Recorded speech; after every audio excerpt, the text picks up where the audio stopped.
Please be seated.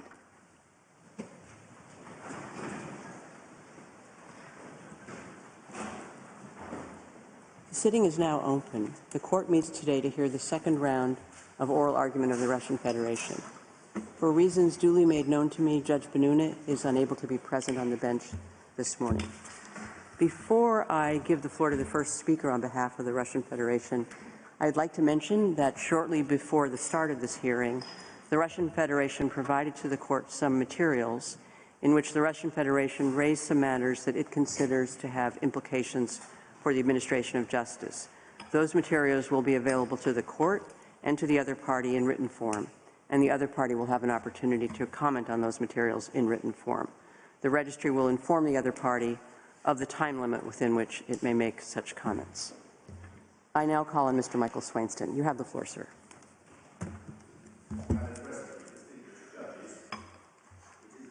An honor to appear before you on behalf of Russia to respond to Ukraine's further submissions.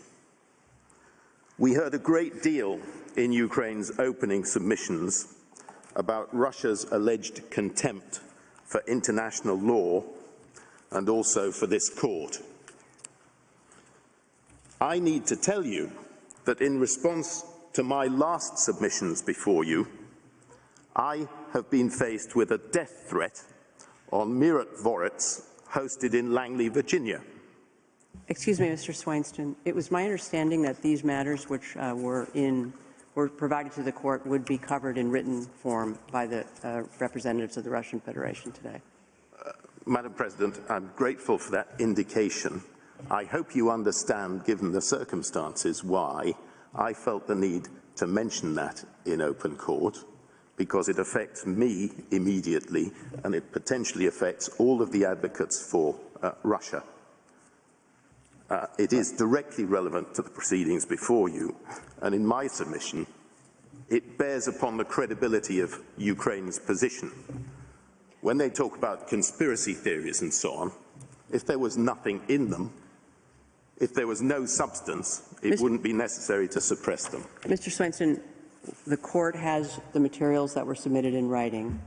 The court will consider them. The other party will have an opportunity to respond to them, and I ask you kindly to continue with the other aspects of the case that you wish to present on behalf of the Russian Federation, please.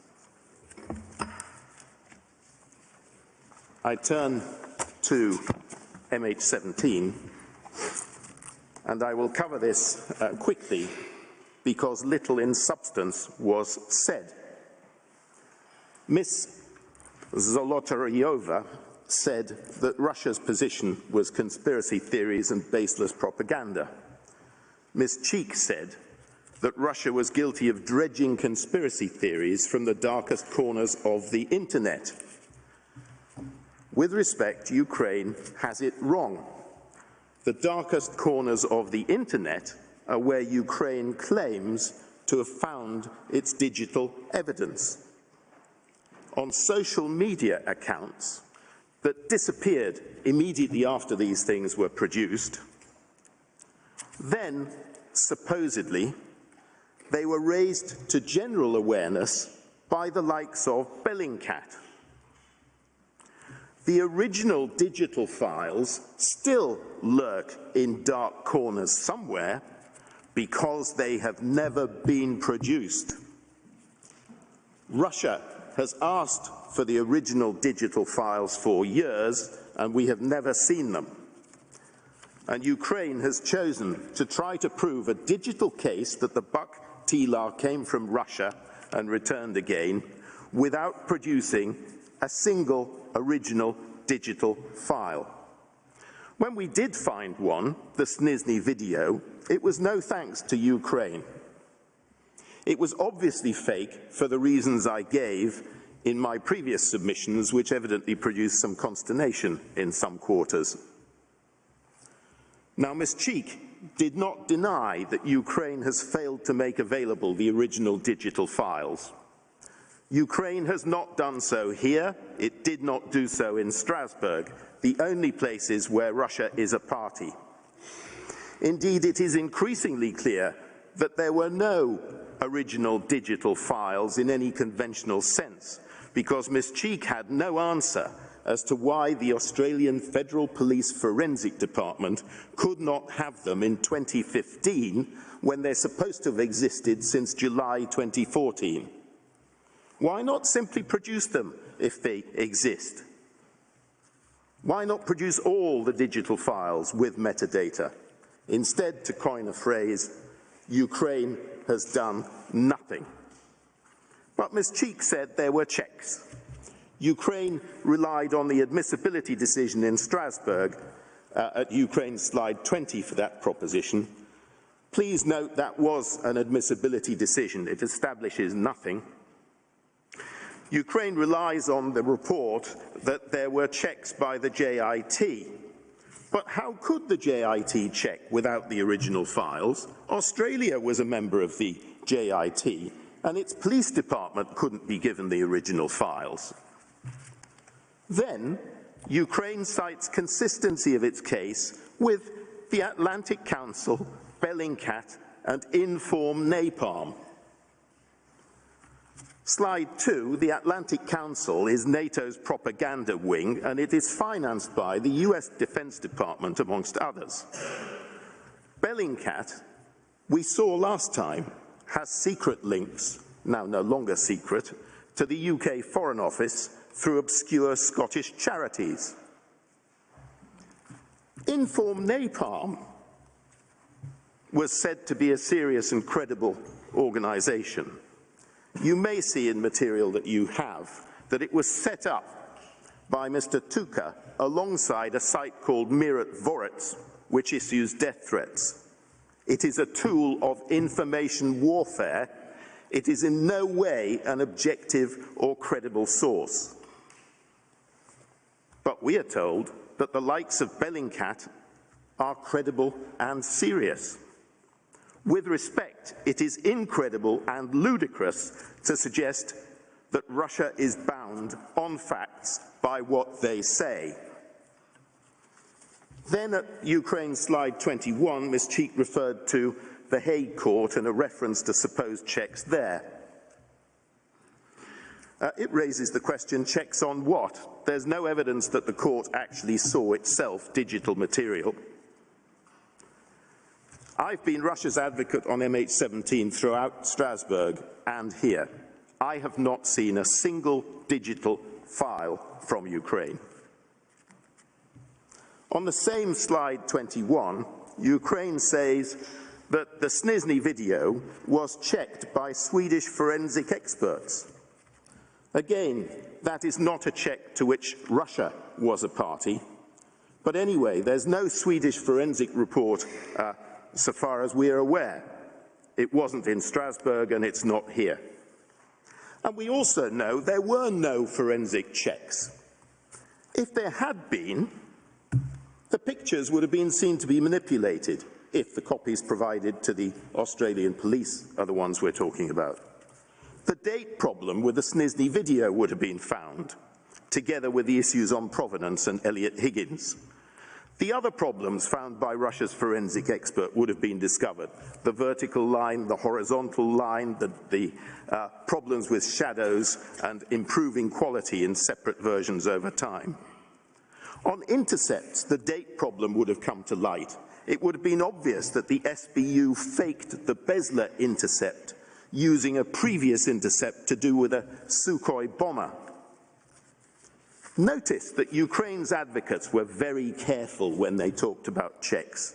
They did not suggest the Swedish report or anything else addressed the points that Russia has made in Strasbourg and here. It's highly regrettable that the Strasbourg judgment does not summarize, let alone deal with, most of those points. That was not open justice.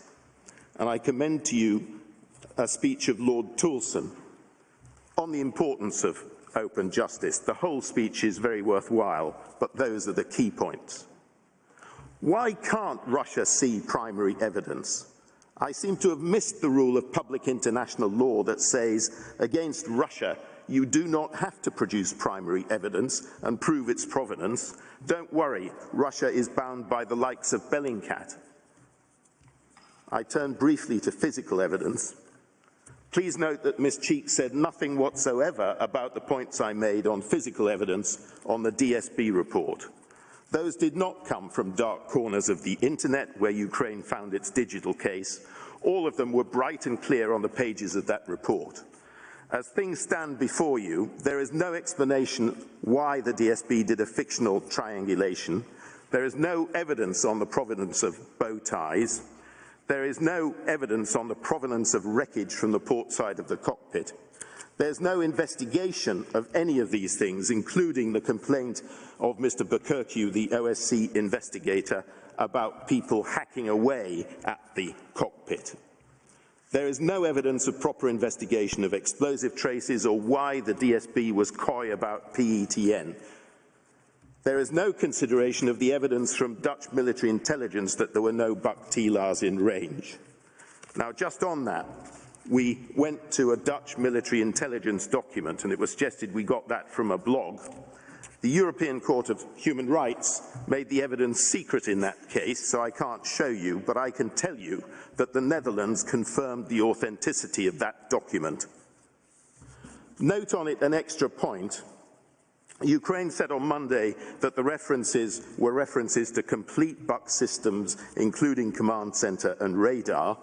Note that the same reference is given to Russian systems said to be in theater.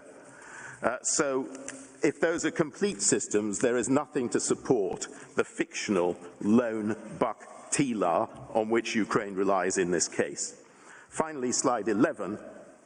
If Ukraine relies on the JIT, notice the JIT says in its latest report that the buck TLAR was not operating entirely on its own because Russia was supposed to supply radar data to the DPR.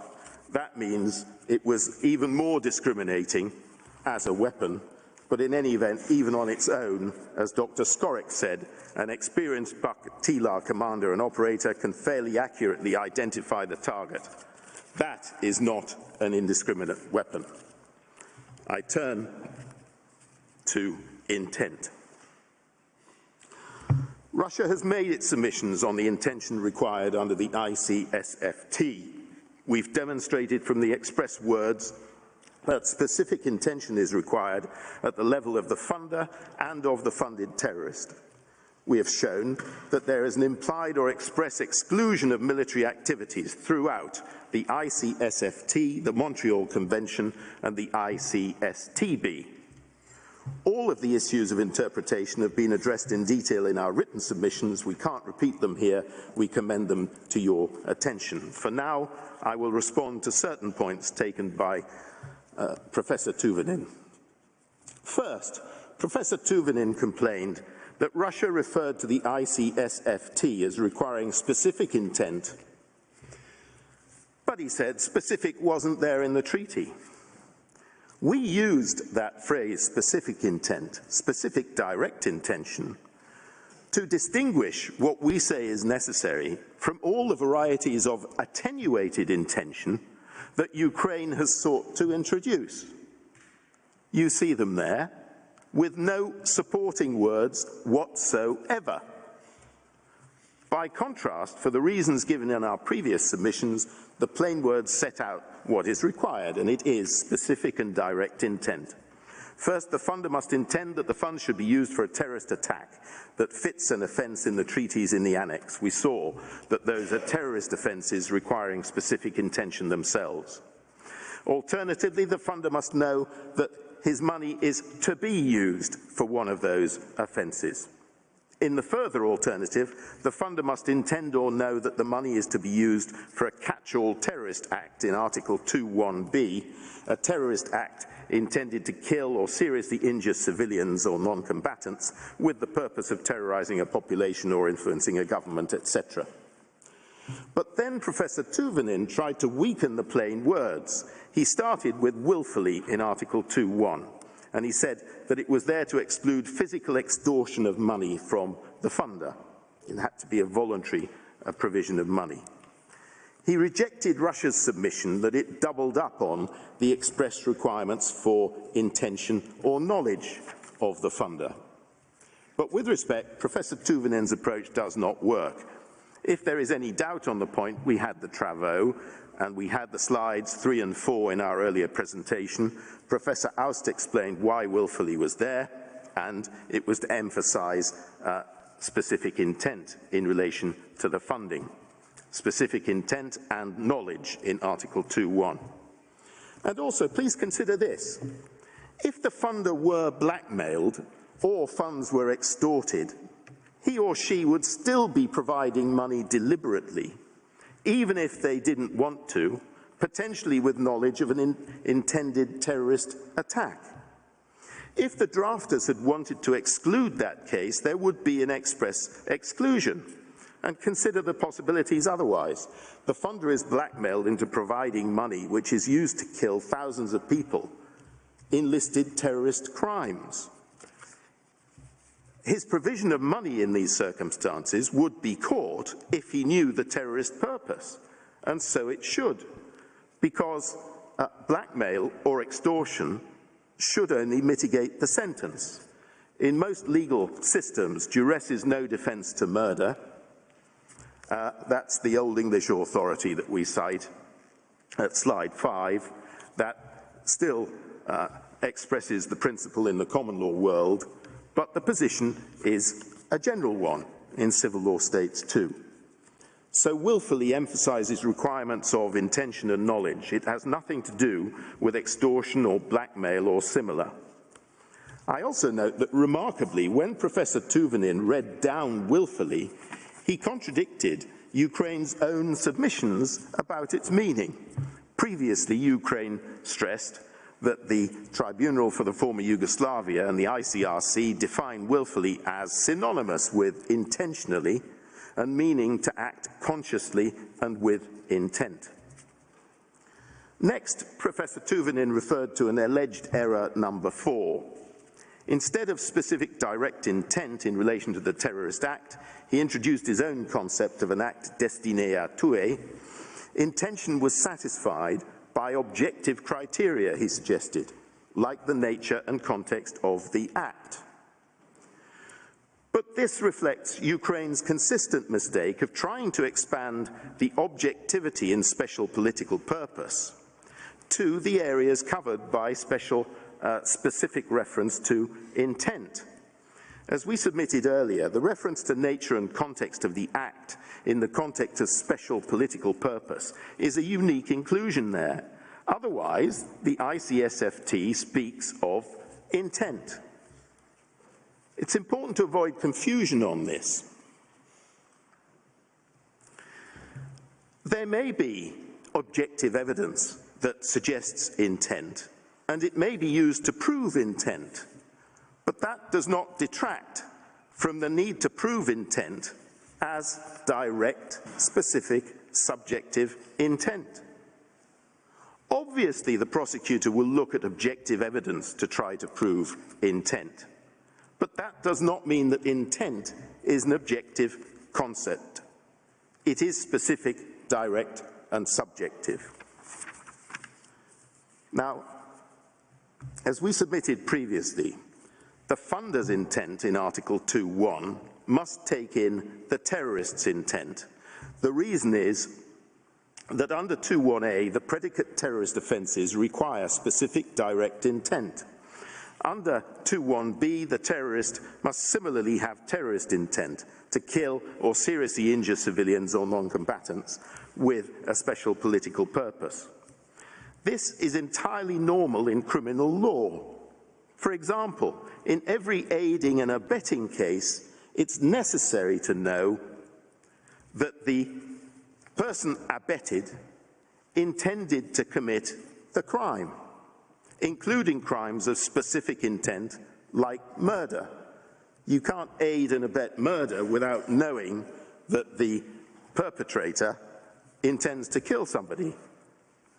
That is an entirely general concept, and we see that from the ICC statute at slide 7. We see how it defines mens rea, and I wonder if I could ask you just to read that.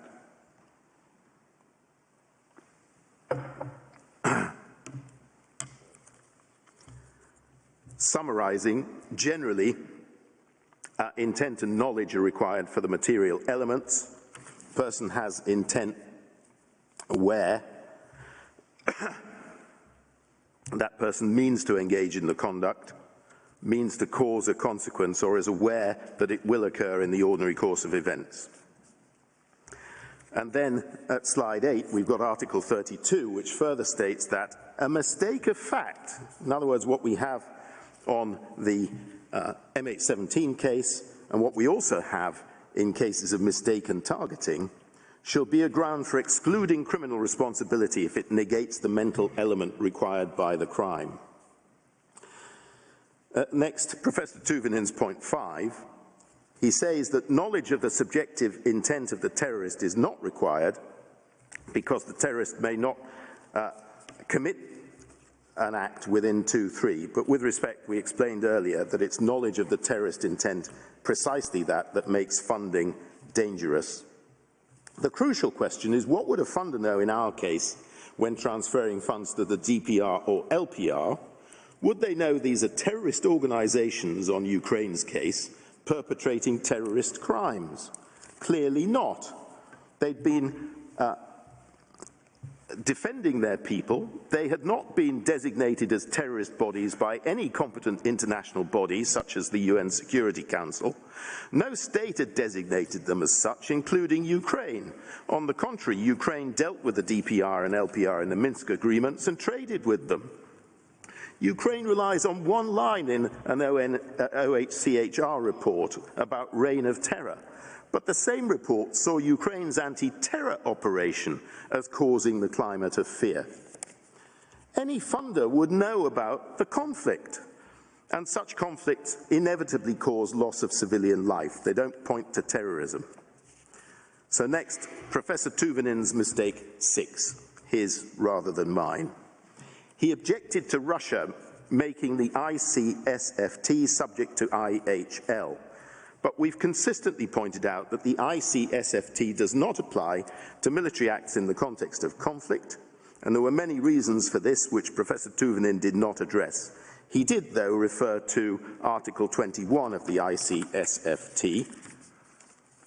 See the language on slide 9.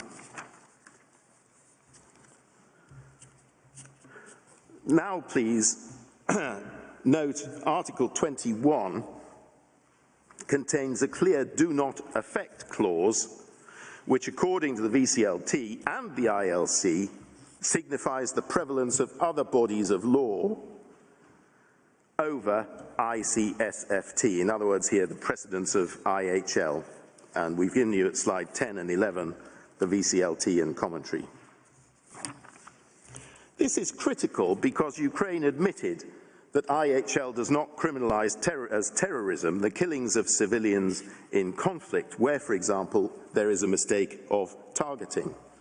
But Ukraine says, under the ICSFT, it's unlawful to finance such acts. With respect, that is not sustainable. If an armed conflict is governed by IHL, there is no terrorist and no predicate offence of terrorism. Of course, this fits with our submission that ICSFT has nothing to do with acts in armed conflict, and I won't repeat those. Ukraine suggests the ICSFT covers acts governed by IHL which violate governed by IHL which violate IHL. But as the Hague Court said, and even the JIT, there was no war crime here because there was no intent to kill civilians in relation to MH17. The findings of the Hague Court demolish Ukraine's current case. They found no terrorist intent, no terrorist offence, and no finding that the DPR, LPR were terrorist organisations. The JIT said there was no scope for war crimes. Now, Mr. Udovichenko will deal with other particular alleged incidents, but IHL itself regulates situations of targeting civilians. Relevant war crimes applicable to a non-international armed conflict, as Ukraine qualifies the conflict in Donbass, are listed in the ICC statute, and they include intentionally directing acts against the civilian population as such, or against individual civilians not taking part in hostilities. So there is no scope for regulating under the ICSFT matters in conflict which are governed by IHL. And if the ICSFT did apply, there could be no basis for applying a lesser standard of intent than required for a war crime. And please note on that our reference to the Katanga case in our counter memorial at paragraph 238. In that judgment, the tribunal looked at the required intent and said that it did not include dolus eventualis, awareness of the existence of a mere likelihood or possibility. They referred instead to oblique intent, meaning virtual certainty, and they said this form of intent presupposes that the person knows that his or her actions will necessarily bring about the consequence in question, barring an unforeseen or unexpected intervention. Ukraine is nowhere near this standard on any of the incidents on which it relies. Now, a word on the Montreal Convention. Madam President, I'd ask for about 5 minutes more, if I may. Professor Tuvinin's seventh mistake. I've already made submissions on the Convention, pointing to the title, preamble, and Article 4. Professor Tuvinin noted the references to civil aviation rather than a civil aircraft. Well, we submit that's a distinction without a difference. Then he said that everything turned on use, so that a military aircraft could be civilian if it were on civil charter. But that, with respect, is hopeless. A plane with military markings could easily be shot down over a zone of conflict consistently with IHL. And please note that according to the ICAO, one of the criteria used to determine whether an aircraft is used in military service is whether the aircraft will fly to or over areas in a situation of ongoing armed conflict. See slide 12. There would be no terrorism in such a case, because there would be no intention to shoot down a plane carrying civilians. We explained previously how intent is tied up with the civilian character of the aircraft in the Montreal Convention. Overall, Professor Tuvinin said nothing to get over the problem we identified on the language of the ICSFT, the listed conventions, and Article 2.1b.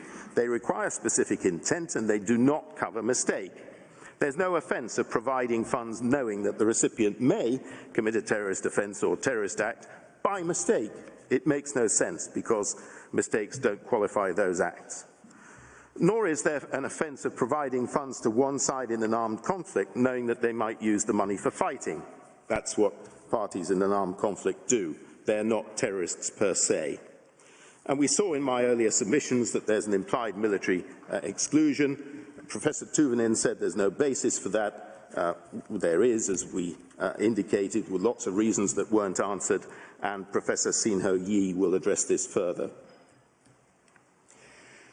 For present purposes, even if we put aside the military exclusion, the ICSFT does not apply in situations of armed conflict because, again, of the requirement of terrorist intent on the part of the supposed terrorist.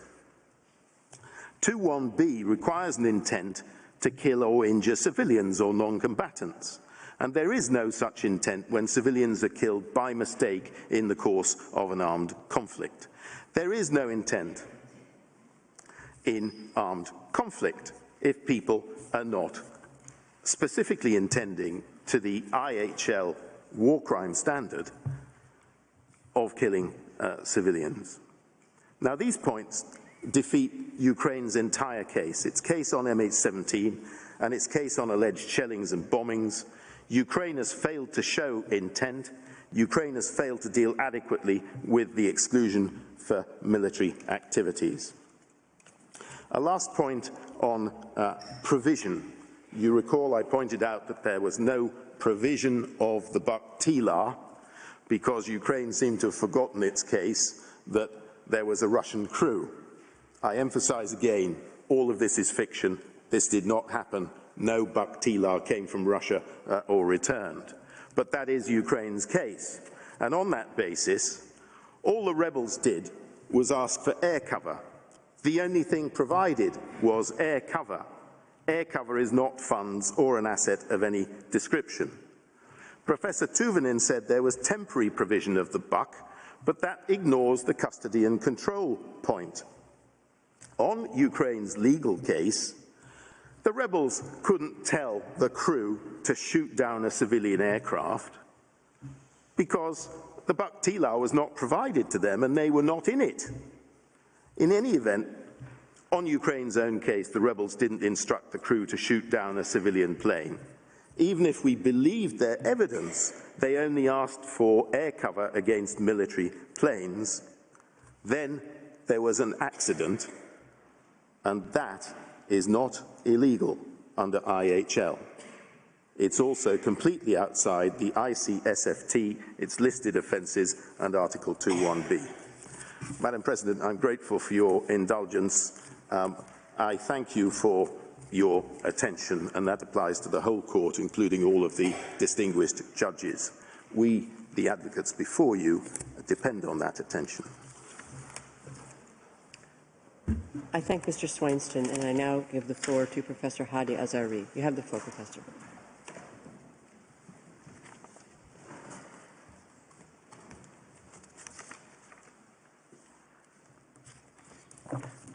Merci, Madame la Présidente. Thank you, Madam President.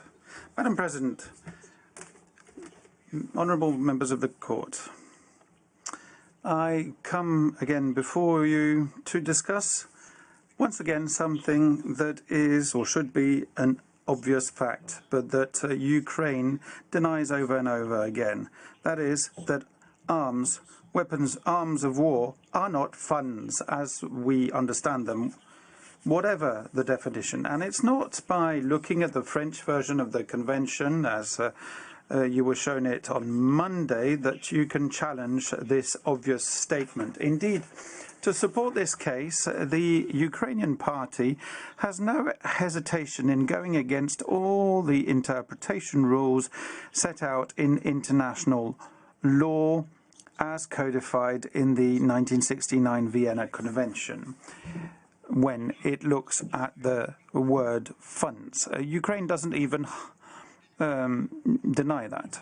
Rather than looking at the ordinary meaning of the word funds, it is asking you to go along with a particular meaning, the one that serves its needs. Rather than looking at the object and purpose of the convention, by looking at the preamble or the title of the treaty, as you have suggested, as your court has suggested in other cases, Ukraine is asking you to reject without justification these sources of interpretation and only rely on an extract of the article that it will have identified. And rather than looking at the context of the article at hand, Ukraine continues to treat it in isolation without acknowledging the inconsistency that this alleged definition of the word fund would have vis-à-vis the other provisions of the convention or vis-à-vis its use in general international law. And let me look at these items separately and successively. First of all, yes, it is possible for a text to have been understood in a particular way if it is established that such was indeed the intent of the parties. But this is not the case here. You just have to look at the other authentic versions of the convention which the Ukrainian party ostensibly neglects, and they are, however, meant to have the exact same weight as the French text. Look, for instance, at the English version of the text, Article 1.1 here on the screen, which also defines the word funds. It does not refer to the notion of goods, which would have been able to refer to any bien in French, but indeed to assets. So assets that belong to a person or a company, regarded as having value and available to meet debts, commitments, or legacy. The Russian version, which is just as official, is also enlightening in that it also illustrates the very same nuance. And indeed, the French intention was not to give a specific meaning to the word fund. That is what we saw last Thursday when we looked at the travaux préparatoires as submitted by France in the run-up to the negotiations of the convention. And seeing as Ukraine does not find this source as being conclusive, you just have to look at the way the French Minister of Foreign Affairs introduced the bill for ratification of the ICSFT. At that point, the minister said, and I quote, "First of all, we have a broad definition of funds.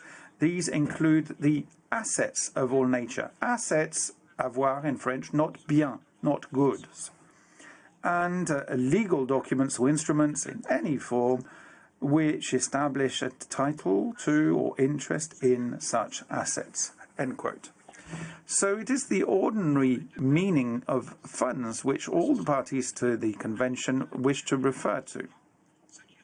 And this ordinary meaning does not include any goods, but only just the financial or financially related assets, a definition that does not include weapons.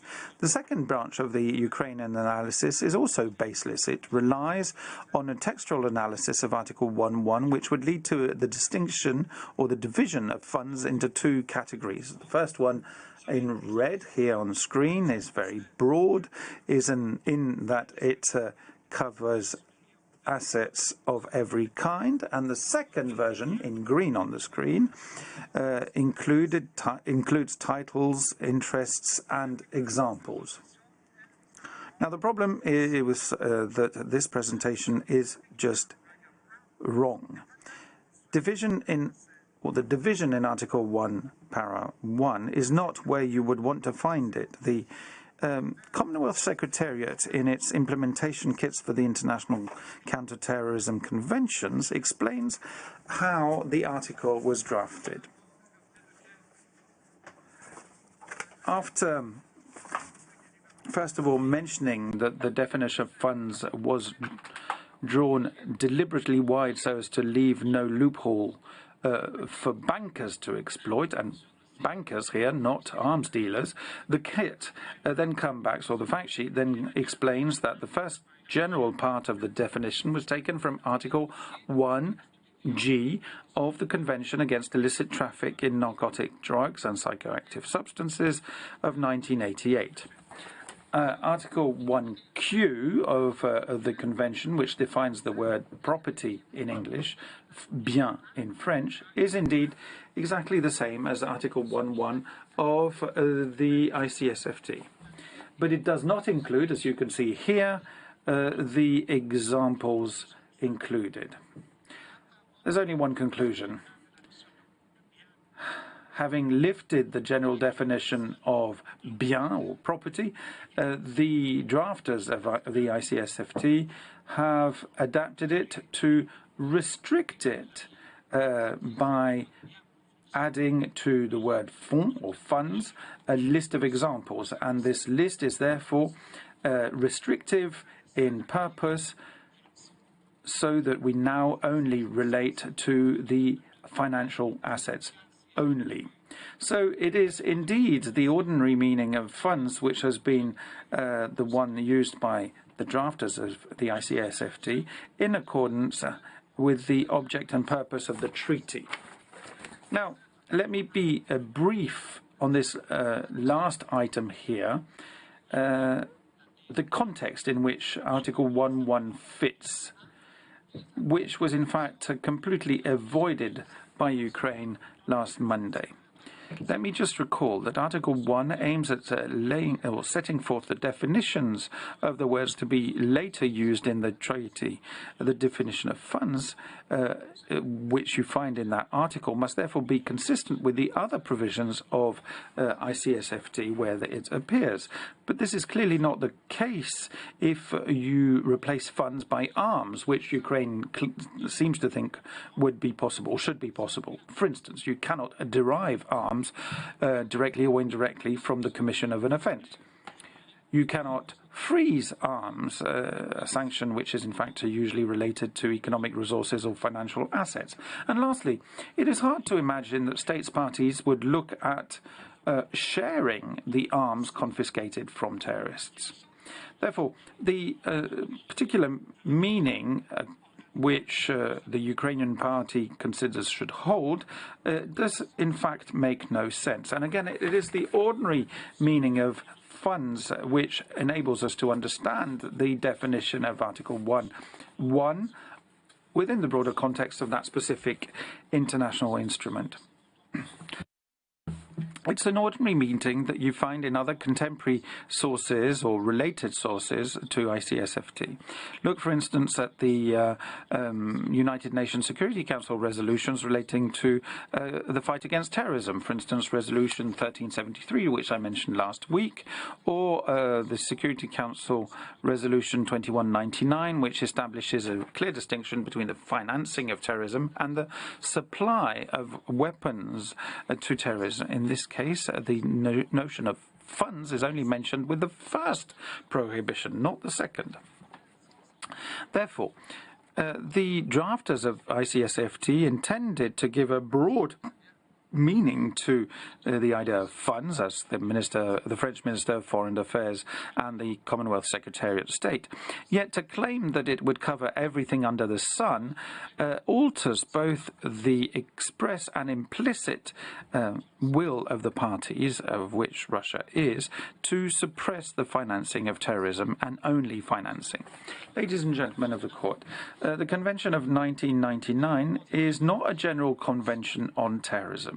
It is merely one of the conventions, and there are 13 all in all, which cover various aspects of terrorism. In this instance, the financial aspect. Other conventions deal with other aspects of terrorism. For instance, the International Convention on the Suppression of Terrorist Bombings from 1997. It deals, as the title clearly indicates, with the suppression of terrorist bombings. This convention considers explosive device as a weapon under Article 1 and prohibits its delivery in Article 2. I have finished with my presentation. I'd like to thank you for your kind attention, and Madam President, I would ask that you call Professor Sin Ho to the bar. I thank Professor Azari, and I now invite Professor Sin Ho Yi to address the Court. You have the floor, Professor.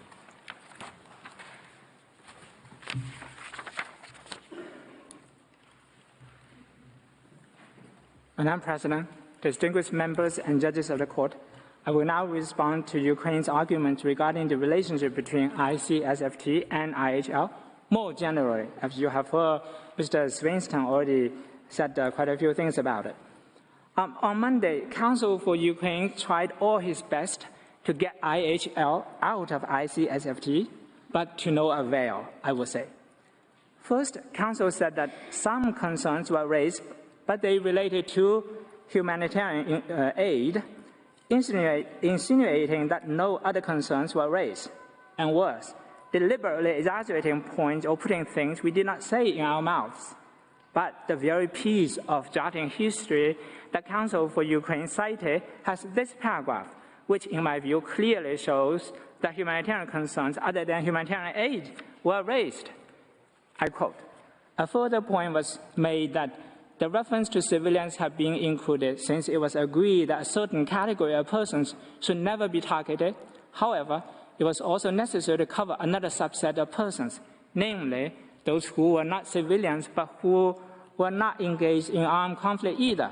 Examples included off-duty military officers.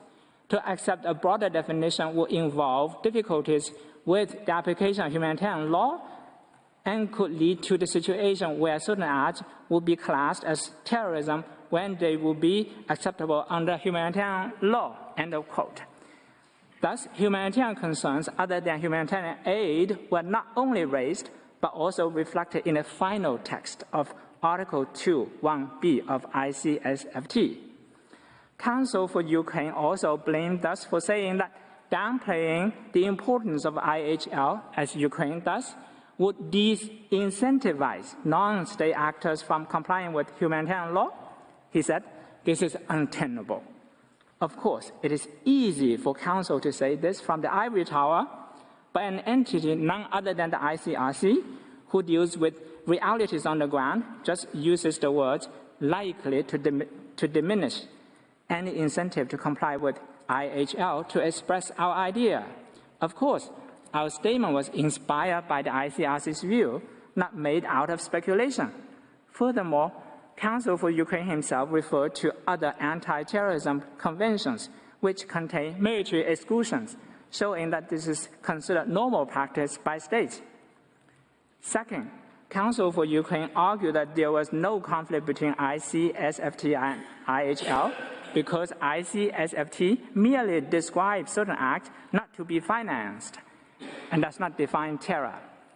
That's a mechanical reading of the convention, and it is incorrect. The ICSFT no doubt defines terror, although it does not use this word in Article 2, but the entire ICSFT as a whole and the title make it very clear that the acts Council said were merely described are no doubt defined as terror, as a component in the composite act of the crime of financing terror. Indeed, Article 2(3) refers to those acts listed in Article 2(1)(a) and (b) as offenses. I quote, "For an act to constitute an offense set forth in paragraph 1, it shall not be necessary that the funds were actually used to carry out the offense referred to in paragraph 1, subparagraph A or B." End of quote. This is also how it is perceived in state practice. For example, according to the Dutch Penal Code, which Ukraine itself mentioned, acts falling under the definitions of Article 2 of the ICSFT are considered terrorist offenses.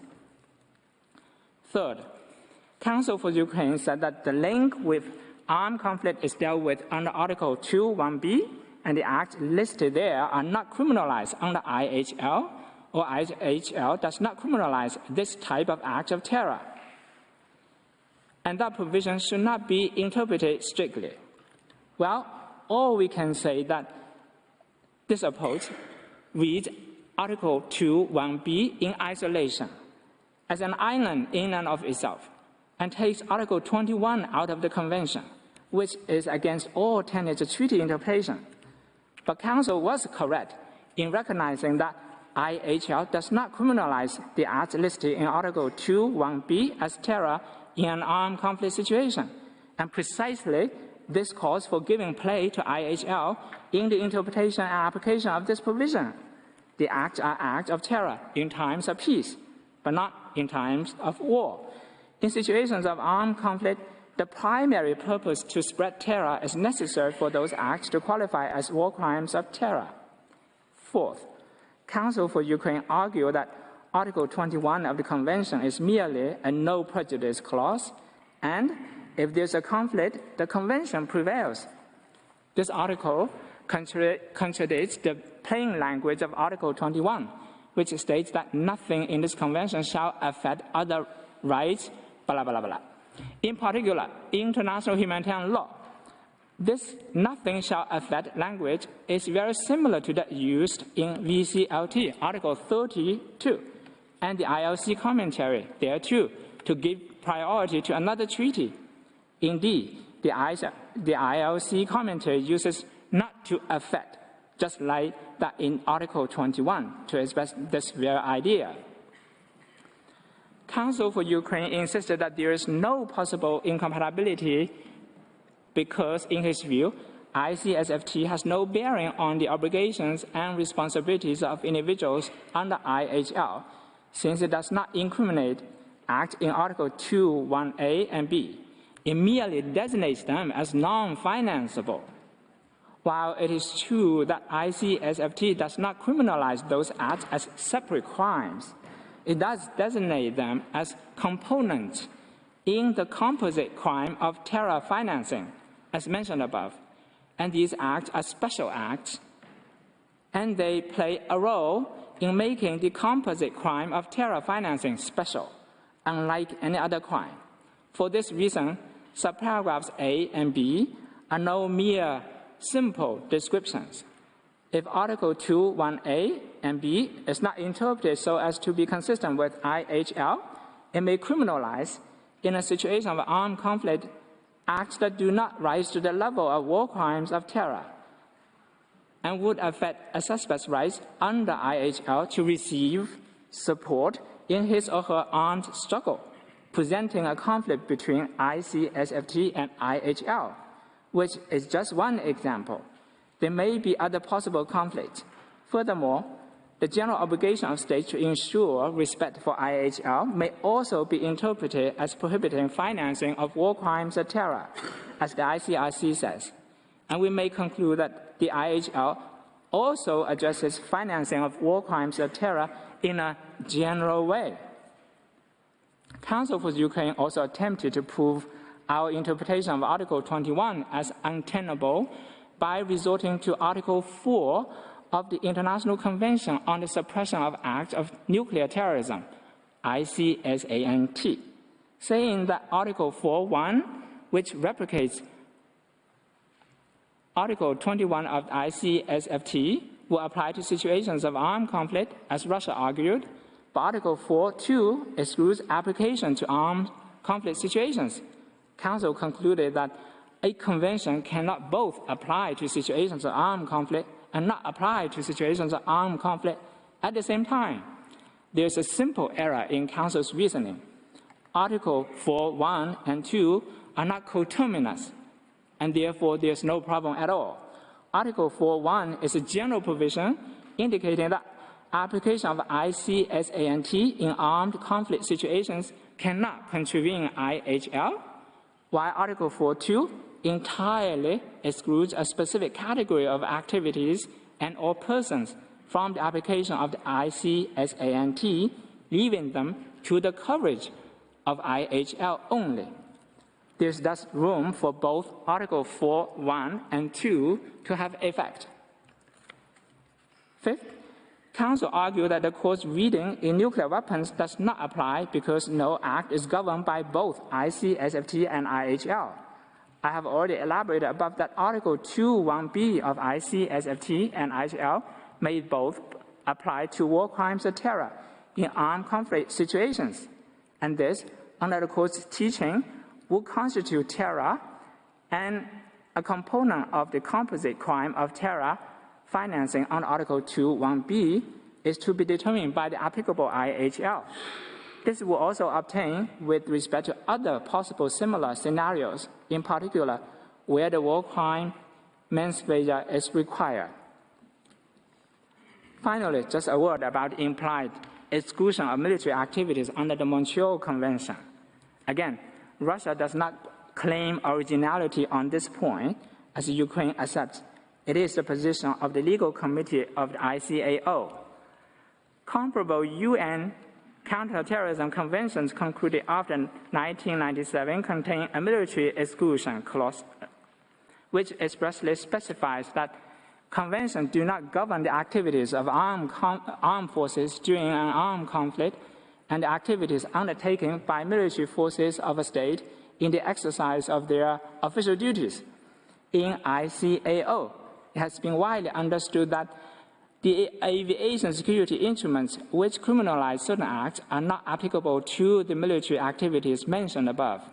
The same clause of military exclusion can be included in any instrument amending the conventions in order to achieve uniformity and clarity and to prevent any interpretive confusion, such a clause would be considered as declaratory in nature.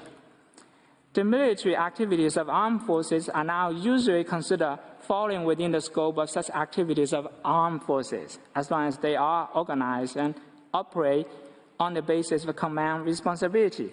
This finds support in a variety of authorities. The Hague District Court, for example, routinely refer to DPR forces as armed forces and organized armed groups falling under the IHL definition. In light of the above, Counsel for Ukraine's arguments on the relationship between ICSFT and IHL are without merit. I've come to the end of my presentation on this point. May I invite you, Madam President, to give the podium to Mr. Udovichenko to continue Russia's presentation. Thank you for your attention. I thank Professor Yi, and I now give the floor to Mr. Kirill Udovichenko. You have the floor, sir.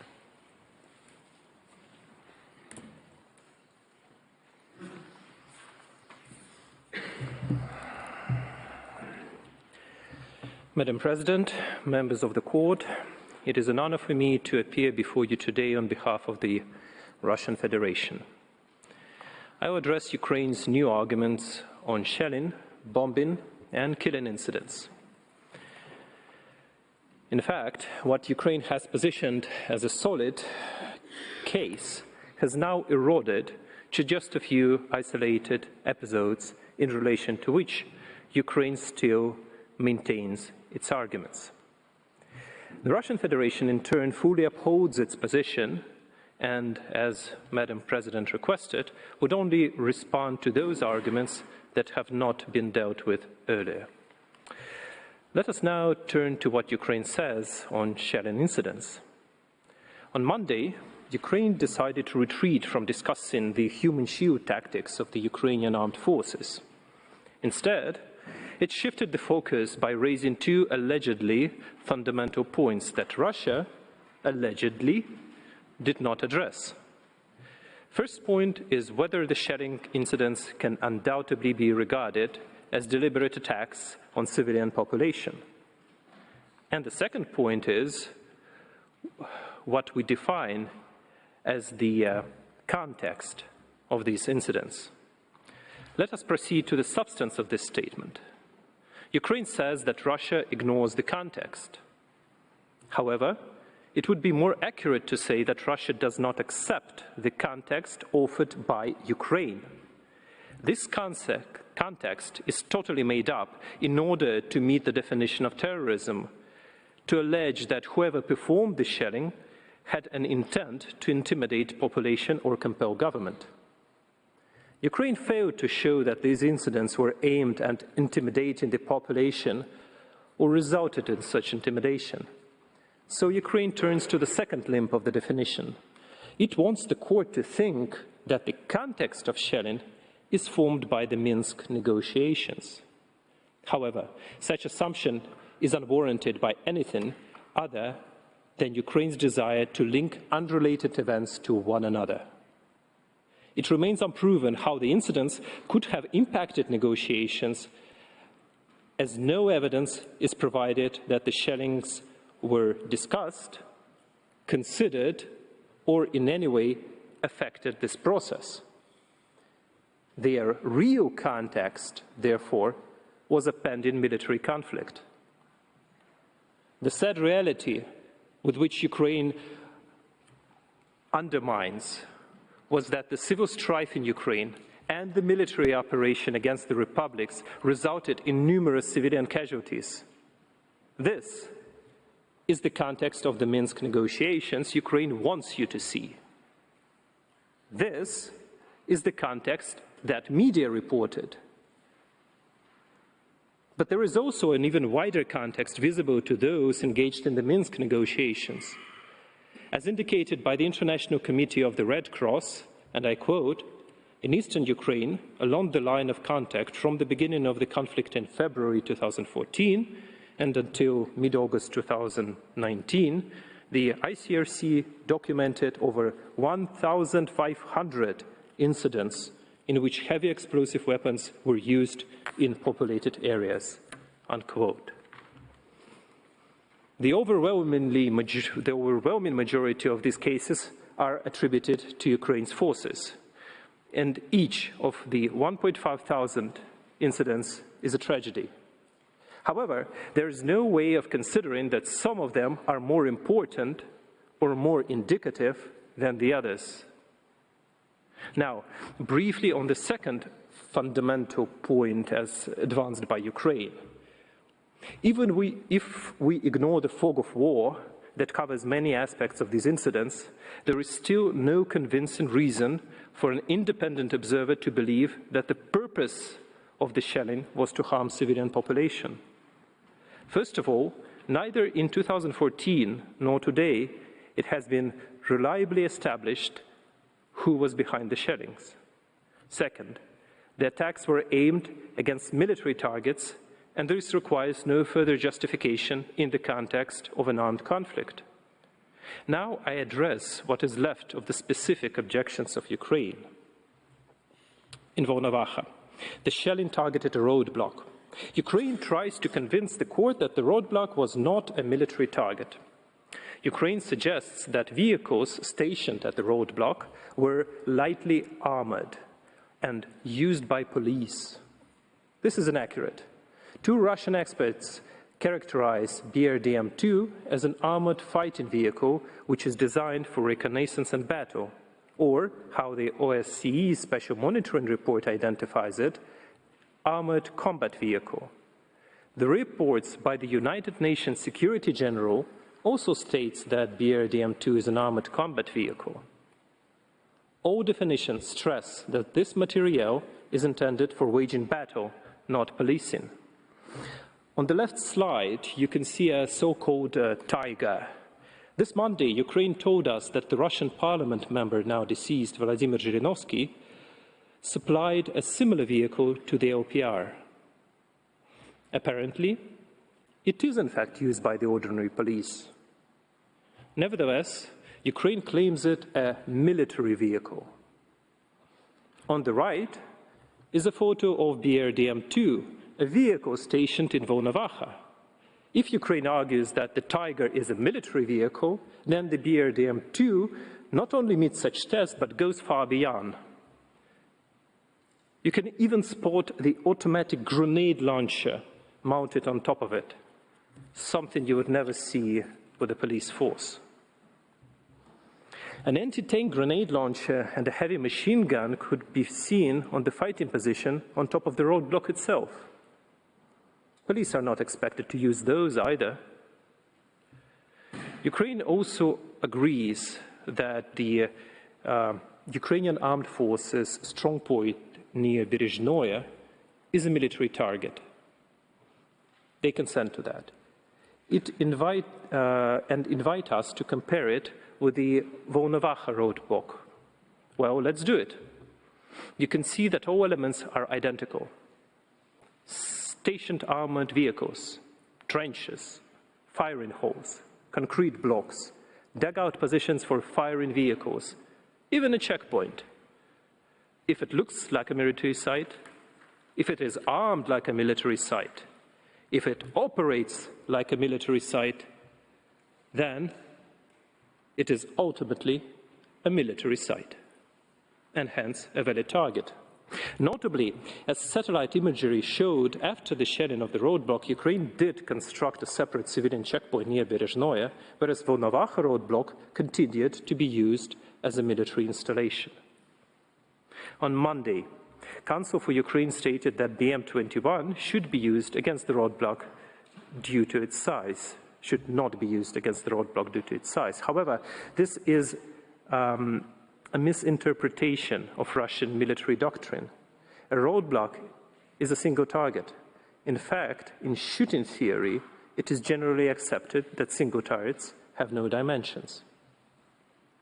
Ukraine further suggests that the roadblock should have been attacked by cannon artillery guns rather than MLRS. At the same time, Ukrainian experts conclude that the shelling was done from the vicinity of the town of Dokuchaevsk, which is 19 kilometers away from the roadblock. This distance makes an attack by cannon artillery that is available to the republics simply impossible. As both Russian ballistic experts and General Brown state, a 122mm cannon artillery maximum range is approximately 15 kilometers. It drastically loses precision, though, if fired from more than 10. So it would most likely miss the target. Perhaps an attack with artillery guns might have been more precise, in principle. But there was no way republics could perform it. Even if artillery gunfire was an option, this precise gunfire would not have prevented the unfortunate destruction of the civil bus, as it has been positioned in the very center of a roadblock. Finally, Ukraine wraps up its arguments on Volnovakha roadblock by arguing that the attack intended to cause civilian death. Russia has already responded to that and explained that there was no reason to believe civilians were intentionally targeted. Nor did Ukraine disprove that the attack was carried out by Ukrainian forces, as the spoilerings on the missiles leave no other plausible options. I would only add up by referring you to the map presented by Ukraine. We can see that between the roadblock and the territory controlled by the DPR, there is a town of Buhas, with a reported 1.5 thousand population. If indeed the republics intended to hurt civilians, an attack would be carried out against such target and not a standalone roadblock lost in the field with a narrow road nearby. Mariupol. Ukraine could not disprove the existence of military checkpoints nor the set of trenches between them. It only complained that the trenches themselves appear empty on the satellite image. Ukraine misrepresents the conclusions made by its own expert, who stated that imagery cannot determine whether these trenches are occupied. In any case, even if the trenches were indeed empty, that does not imply that they were not filled with personnel when the shelling occurred. The other obvious argument is that the photo was taken 2 weeks after the incident, and by that time, the military personnel from those trenches might have already relocated to the residential areas of Mariupol. This is exactly what was feared by the speaker presented on the slides by Ukraine. I quote, they, references made to the Ukrainian military, are forcing people to leave, that is, from the residential area, and they, the military, are going to sit there, unquote. On Monday, Council for Ukraine argued that the DPR members studied the coordinates of the fortifications outside of the Mariupol city. Remarkably, to support this point, Ukraine displayed on its slide number 33 an extract from the alleged intercept dated January 13, 2015, just several days before the shelling of Mariupol. Here, the alleged DPR military personnel discuss coordinates near Dokuchaevsk and Slavne. These towns are some 70 kilometers away from Mariupol. Clearly, this evidence, if evidence at all, is misplaced.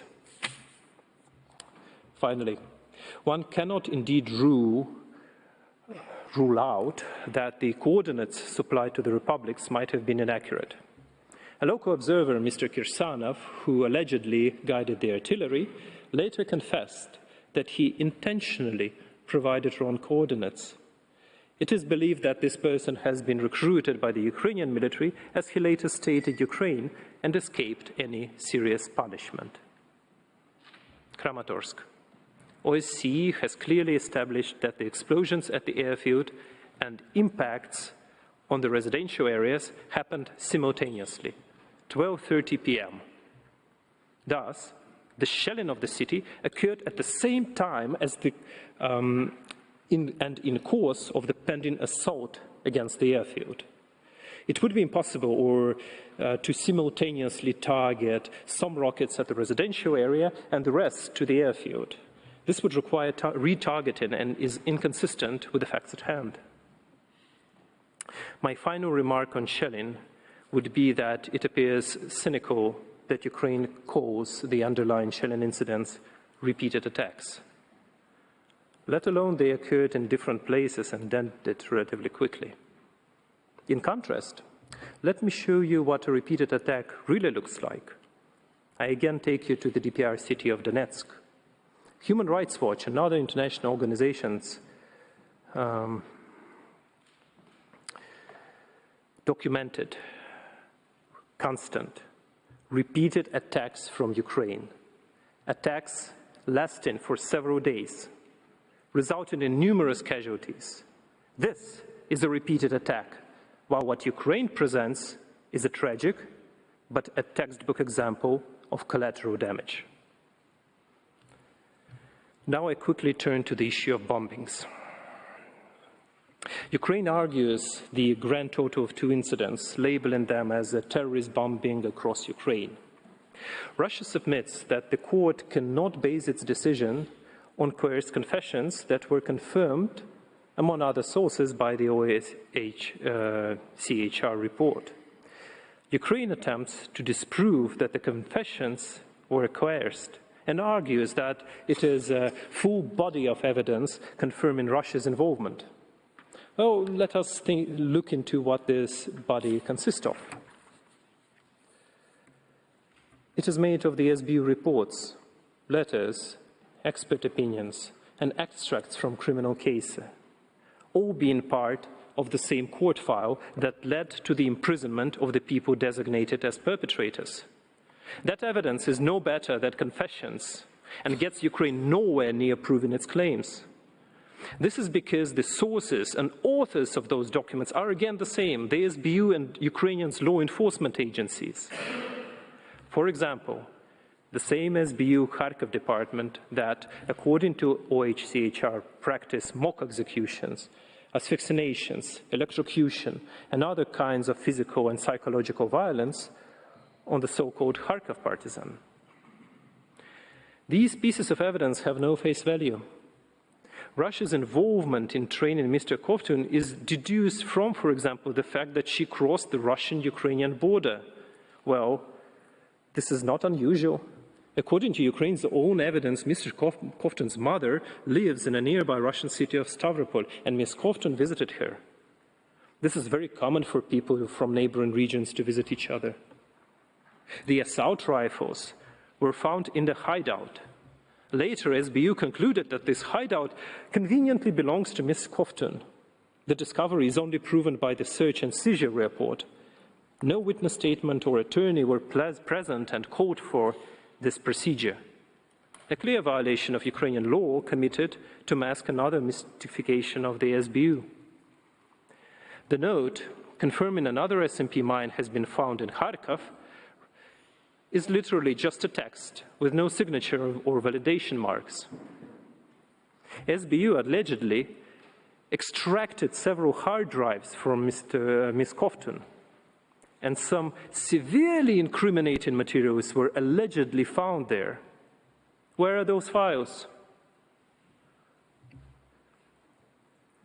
Why are they concealed from the court? Not a single sensible voice or video recording was produced. Most likely they do not exist at all. Ukraine only showed documents from SBU and other law enforcers. In essence, these are just SBU creative work, providing us with out-of-context extracts attributed to some video or records. Clearly, such a low standard of proof is in no way appropriate for the court. I can go on dismantling each argument that Ukraine considers evidence, but there is clearly no link to the so-called Kharkov partisans to Russia or the republics. Otherwise, Ukraine would have your eyes all over the respective piece of evidence. In contrast, in the absence of such evidence, they now invite you to trust the SBU, to believe in the Russian plot narrative. However, a Russian plot is no more than a speculative concept used to manipulate public. We have all seen how this plays out in politics or media. This highlights the importance of verification, especially when secondary material comes exclusively from one side, a state agency of the disputing party. Take a look at the slide shown by Ukraine on the MH17 matter. There, the Dutch prosecutor and the Hague District Court at least asserted that they needed to exercise special care in this respect. Perhaps, as SBU word cannot be trusted. The court expressly noted that because a significant part of this evidence was initially obtained from the SBU, the court conducted additional checks to establish the reliability, authenticity, completeness, and veracity of such evidence. If the court makes use of the evidence introduced via the SBU, it will do so with due caution, in accordance with applicable provisions. We say the court should take a demanding approach here. Ukraine was already being caught red-handed on using coerced confessions.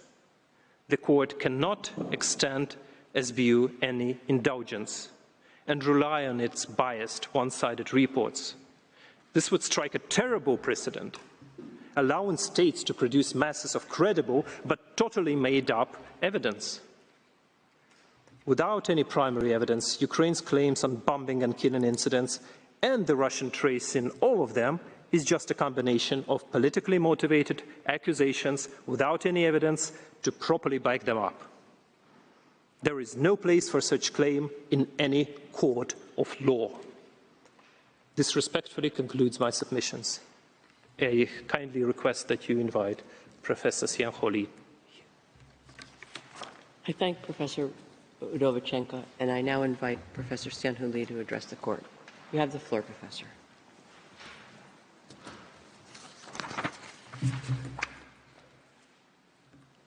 Madam President, members and judges of the court, I now come to Ukraine's case on cooperation. There are three problems with what Counsel for Ukraine told you on Monday. One, there were false statements which I will correct. Two, there were empty statements which I will show are not backed up by any evidence. And three, there were critical arguments made by Russia that Counsel for Ukraine simply ignored, naturally for good reasons. First, I come to standard of proof. Let me remind you, and I believe Counsel for Ukraine did not tell you this on purpose. The court does not need to look at Russia's cooperation obligations unless and until Ukraine conclusively proves all elements of a terrorism financing offense. Only if the court rejects Russia's case on intent, funds, MH17, shelling, and bombing, only then will you need to consider how well Russia cooperated with Ukraine. Here, Ukraine is wrong in asserting that the test of fully conclusive evidence applies only in cases of genocide. Counsel for Ukraine dare not show you the relevant quote from the Bosnian genocide judgment because the court simply did not say so. The court gave a general principle, and I quote, "The court has long recognized that claims against a state involving charges of exceptional gravity must be proved by evidence that is fully conclusive." End of quote. Charges like genocide, but not just genocide, requires such evidence. Counsel for Ukraine also did not say that the court cited another case, Corfu Channel. Now, that case had nothing to do with genocide. It was about explosions of sea mines that damaged some warships. And there, the court also applied the standard of conclusive proof. Why are there these two tests? A higher one for the court and a lower one for the competent bodies of states? Because competent bodies of states operate when the situation is ongoing and things may not be clear yet. But when a case reaches this court, the dust has already settled, and Ukraine cannot hide behind what may have been sufficient for competent authorities to identify in the past. Instead, Ukraine must offer conclusive evidence to back up its serious claim that Russia failed to prevent terrorism financing, or else the court should dismiss that claim. Article 8 to 10. Now, Ukraine continues to mislead the court about standards of proof when it comes to specific obligations. For example, the asset freeze obligation under Article 8. Last Thursday, I said that Russia uses the test of sufficient ground to suspect to freeze one's assets, which is stricter than a test of reasonable suspicion because it requires reliable, credible evidence in support of a freezing request. On Monday, counsel for Ukraine said that I was wrong and that the FATF report identified by Judge Note says that Russia applies the reasonable suspicion test. But counsel conveniently skipped the slide with the relevant quote from that report. And I want you to see it.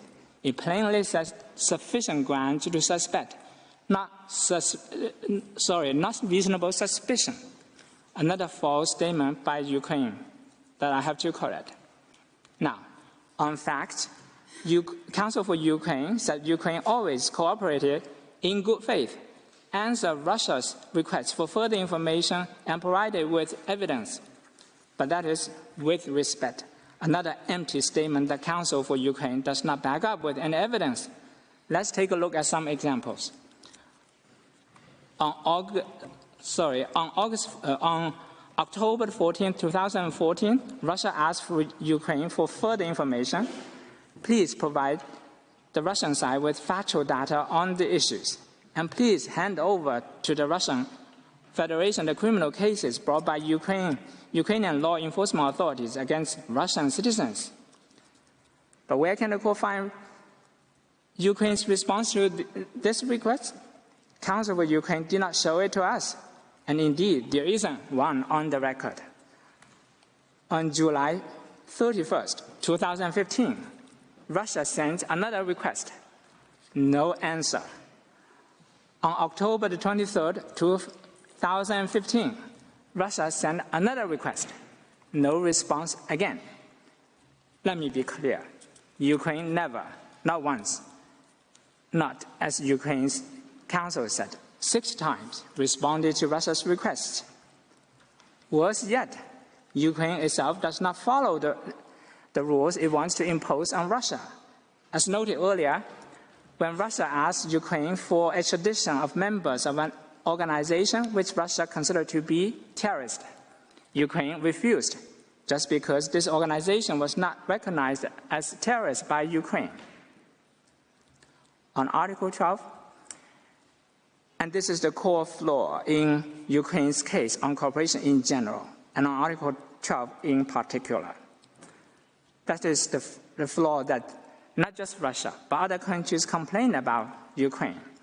The FATF report on Ukraine, which you have already seen today, says, based on meetings with authorities and as already substantiated by open sources, the evaluators have been made aware of cases in which Ukraine had not been effective with regard to outgoing MLA requests by failing to provide requested countries with sufficient evidence in a timely manner. Madam President, members and judges of the court, it takes 2 to tango, as we say. Likewise, in international law, it takes 2 earnest states to cooperate on mutual legal assistance. Ukraine cannot simply mail out multiple requests to Russia but not back them up with proper details or evidence and then complain Russia did not execute them. Just look at the quality of Ukraine's letters. 1. Ukraine writes, Ukrainian side has evidence that unidentified individuals, by unlawful means, directly or indirectly, intentionally moved military equipment from the territory of the Russian Federation to the territory of Ukraine. No competent body of any state will be able to act on this information. Or, as Ukraine said, Ukraine fails to, or another instance, Ukraine fails to provide necessary data. The request for legal assistance does not indicate first names and surnames of witnesses, their official and actual places of residence, and their places of birth. These are not just procedural formalities. Such details are paramount. No competent body can process an MLA request without properly identifying another person or a person of interest, or else there will be mistakes. For example, Ukraine complains that Russia was unable to locate an individual named Mr. Yukovsky with one letter K, even though he had a social media page. But on that page, his name was different. It's Mr. Jushkovsky with 3 letters, CHK. Last Tuesday, Counsel for Ukraine again called this individual as Mr. Jukovsky without 2 letters, CH. So, if not even Ukraine's legal team can determine what is the real name of that person of interest after working on the case for 6 or 7 long years, then with respect, Ukraine cannot criticize Russia's response that that person with that name does not exist. Then on Monday, Ukraine tried to challenge my numbers of how many MLA requests Russia has received and executed them from 2014 to 2020. But it is their statistics that are flawed. The same FATF report on Ukraine says, with regard to MLA, statistics are maintained by not 1 but 3 agencies: the Anti-Corruption Bureau, the Prosecutor's Office, and the Ministry of Justice on requests made and received. The MLA statistics for 2013 and 2014 have been destroyed, meaning that the available statistics are not comprehensive. With regard to other international requests for cooperation, various agencies maintain statistics on requests made and received, while the Prosecutor's Office and the Anti-Corruption Bureau do not have a system and statistics are not maintained. End of quote. Counsel for Ukraine cited Ukraine's Prosecutor's Office as her source, but the court now knows that from this report, there are at least 2 other agencies dealing with MLA requests. No central system between them. And the Prosecutor's Office destroyed at least some of the data on those requests. So what Counsel for Ukraine told you about some 91 requests and 58 rejections is patently incomplete and misleading. It shows Ukraine's bad faith. Ukraine never mentioned before this number of 91 requests on terrorism financing and refused to provide Russia with a list of its MLA requests related to the convention during the consultations between the parties before the case came to this court.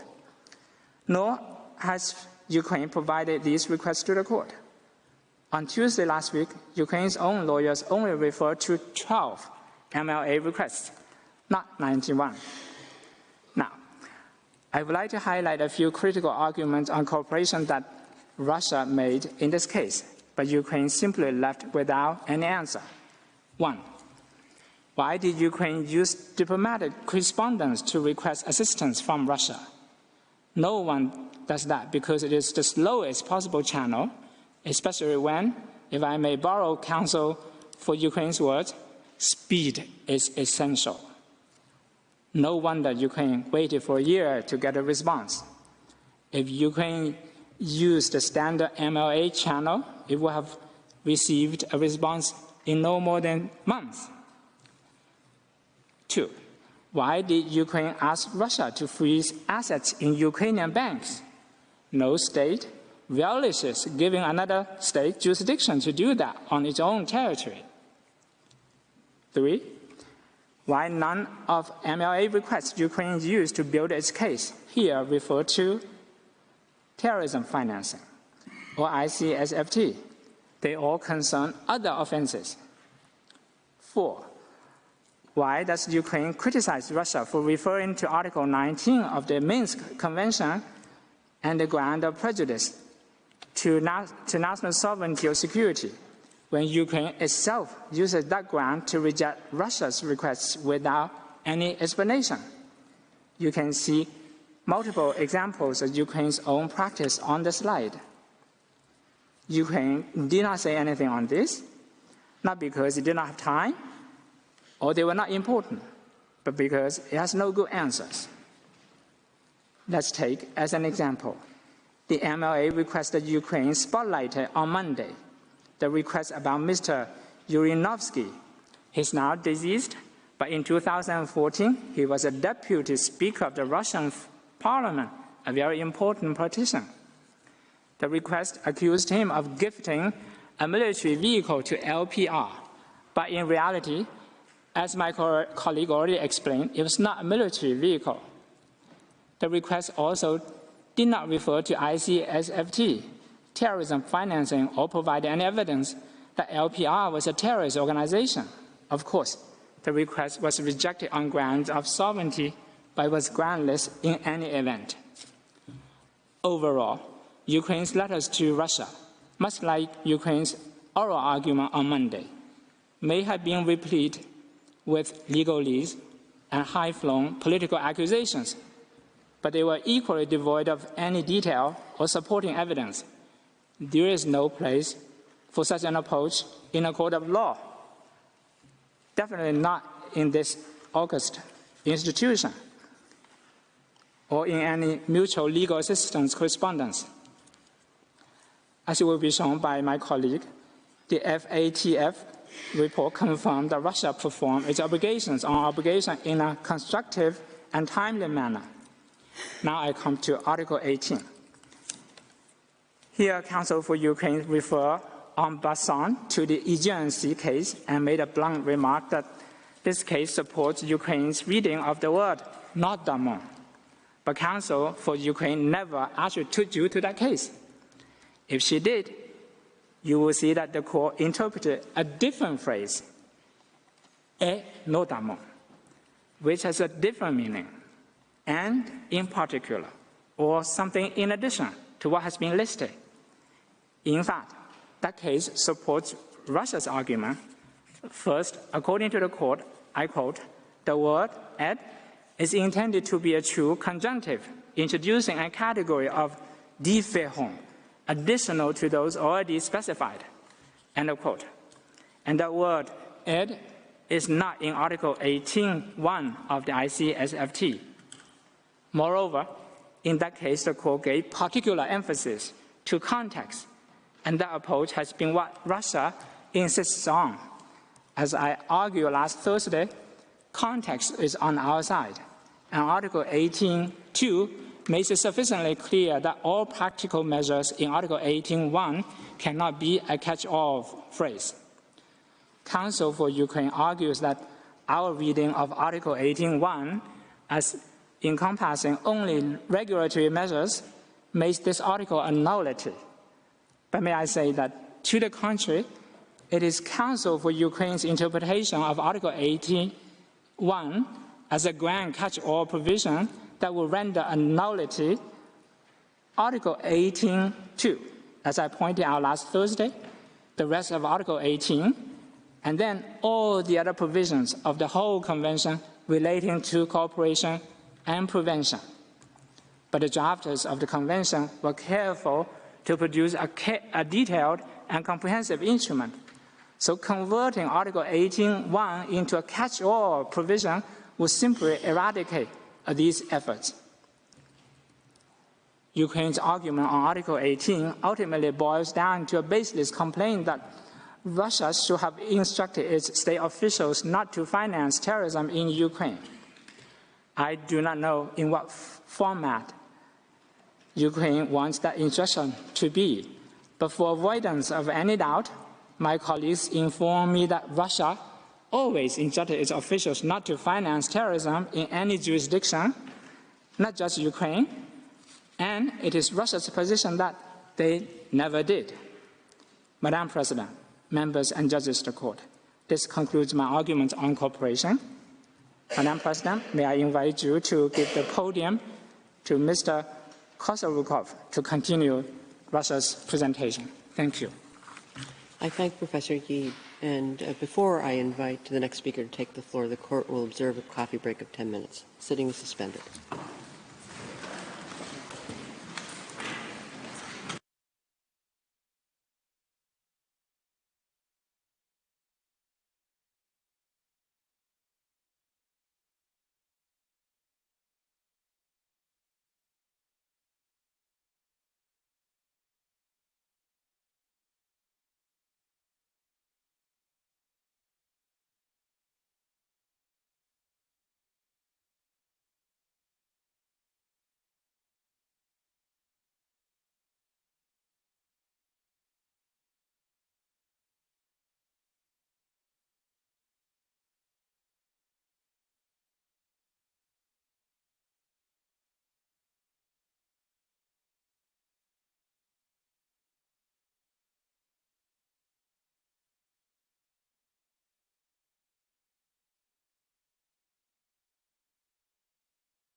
Please be seated.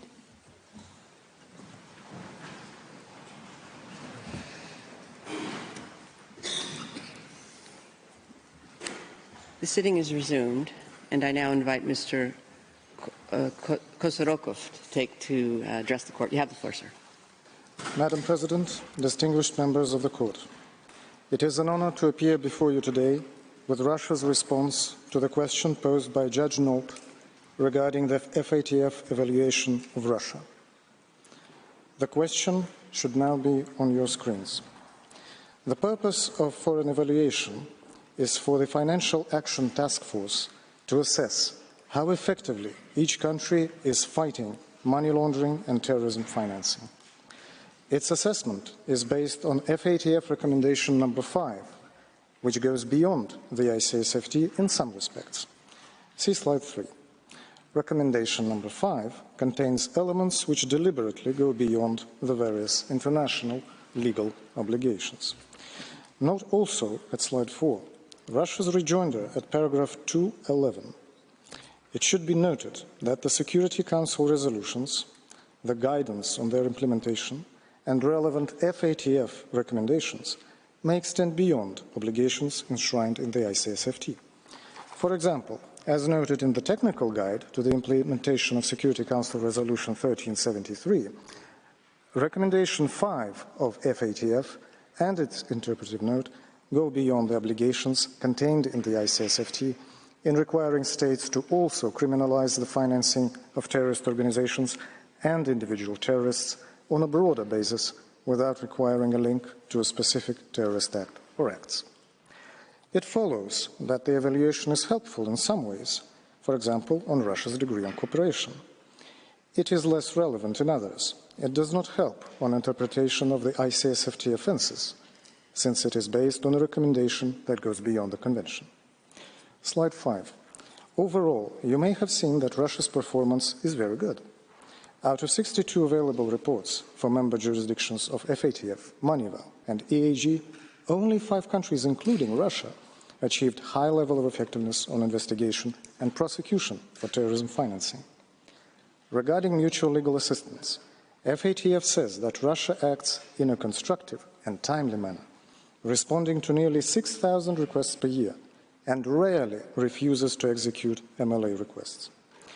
See slide 6 and the recommendation at slide 7 that Russia should continue to provide constructive cooperation to all partners sending valid requests. Ukraine suggested on Monday that Russia had somehow concealed from FATF its alleged violations in respect of Ukraine. I quote, Russia's failure to tell the FATF anything about its non-existent efforts to address terrorism financing in Ukraine does not exonerate Russia, it condemns Russia. That, with respect, is simply wrong. Slide 8. Part of that evaluation was feedback from other states, which expressly included Ukraine. See, in total, 34 jurisdictions provided feedback on their formal and informal international cooperation experience with Russia in recent years. And right there on the list, you can see Ukraine, near the bottom. Slide 9.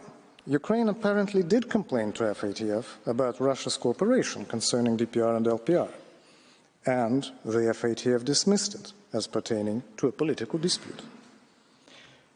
Here I quote, these cases relate to an ongoing political dispute, cooperation on matters outside the political dispute, appears to be proceeding smoothly. Overall, the feedback on MLA trended positive, with some outlying complaints. It follows that FATF did not accept Ukraine's characterization of the DPR and LPR as terrorist organizations, nor was it aware of their notoriety as such. Otherwise, there would surely have been adverse comment. With regard to extradition, FATF concluded that Russia will prosecute individuals when it refuses extradition on the grounds of nationality. However, the likelihood of prosecution often depends on whether the foreign authority provides evidence sufficient for Russia to open an investigation and bring its own charges. In the view of FATF, Russia is generally keeping up with the volume of requests in this busy area of cooperation. Here we should recall that Ukraine did not supply sufficient evidence and refused to provide Russia with its criminal case files so that Russia may conduct proceedings. By contrast, Ukraine's own performance was poor. Slide 10. For example, Moneyval says that in Ukraine, the effectiveness of incoming MLA, in particular in relation to asset seizure and confiscation, remains hindered by factors such as corruption and breaches of confidentiality, weaknesses in the domestic regime for the seizure of documents, and the absence of a prioritization system for processing requests. Slide 11. Then Moneyval goes on that the majority of requests for assistance were denied by Ukraine on the grounds that they were of a political nature. Slide 12. More importantly, Moneyval looked at Ukraine's outgoing requests for assistance, whether addressed to Russia or to other countries, and identified a key problem with them. Here I quote, "Based on meetings with the authorities and also as substantiated by open sources, the evaluators have been made aware of cases in which Ukraine had not been effective with regard to outgoing MLA requests by failing to provide requested countries with sufficient evidence in a timely manner. So other countries have had problems with non-compliant and political requests by Ukraine, along with Russia. On funds, there is some additional relevance. The FATF report never once refers to weapons as covered by funds, only as something that can be procured for funds. Slide 13. Ultimately, FATF concludes that Russia's competent authorities should continue to provide constructive cooperation to all partners sending valid requests. This indicates that FATF did not object against Russia not executing non-valid requests that another country, Ukraine, was improperly exploiting in a political dispute.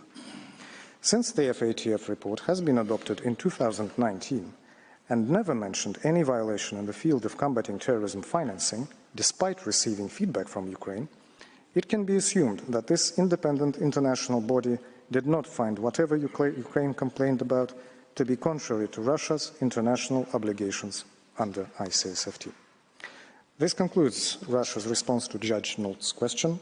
Madam President, I would like to ask the Court to invite Monsieur Jean-Charles Chikaya to present Russia's position on said. Thank you for your attention. I thank Mr. Kasarukov, and I now give the floor to Professor Chikaya. You have the floor, Professor.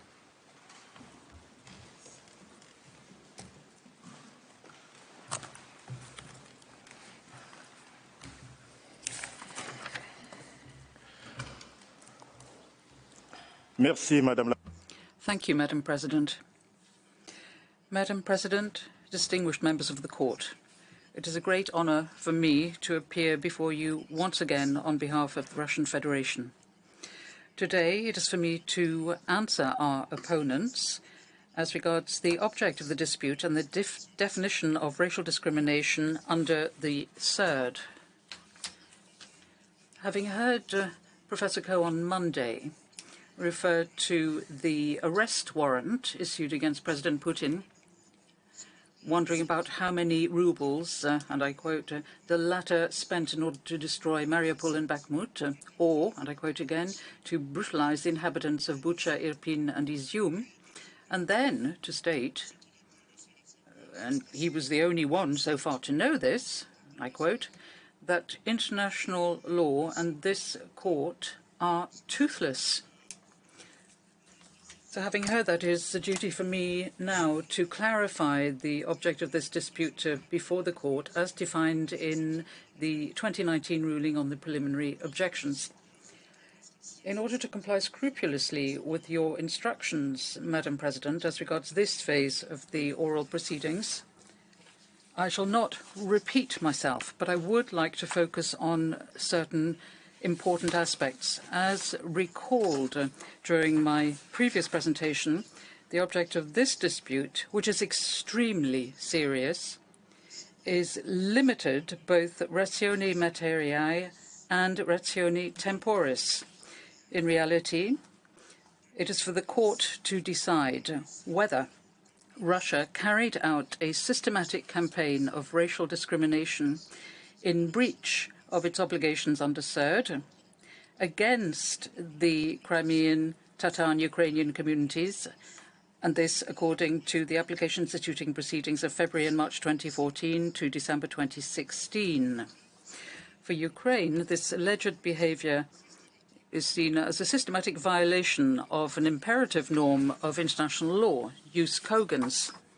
On Monday, one of our opponents accused Russia of having mischaracterized the application by Ukraine. According to it, Ukraine describes a multitude of discriminatory acts on the part of the Russian authorities, the purpose or effect of which is to destroy or compromise the human rights of Crimean Tatars and Ukrainians.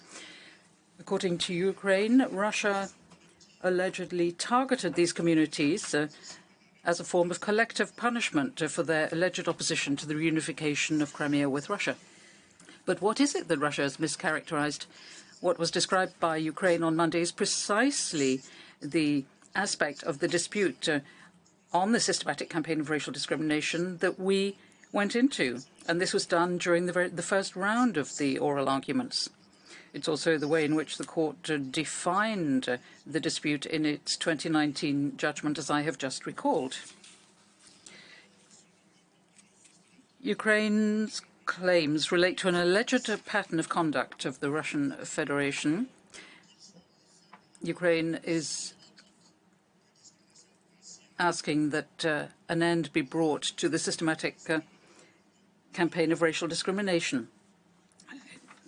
There's no need to recall what goes without saying here. Ukraine, in its written submissions, has always accused Russia of having carried out a systematic campaign of racial discrimination, of seeking to erase the Crimean, Tatar and Ukrainian communities. It has made numerous accusations, as the court will have noted.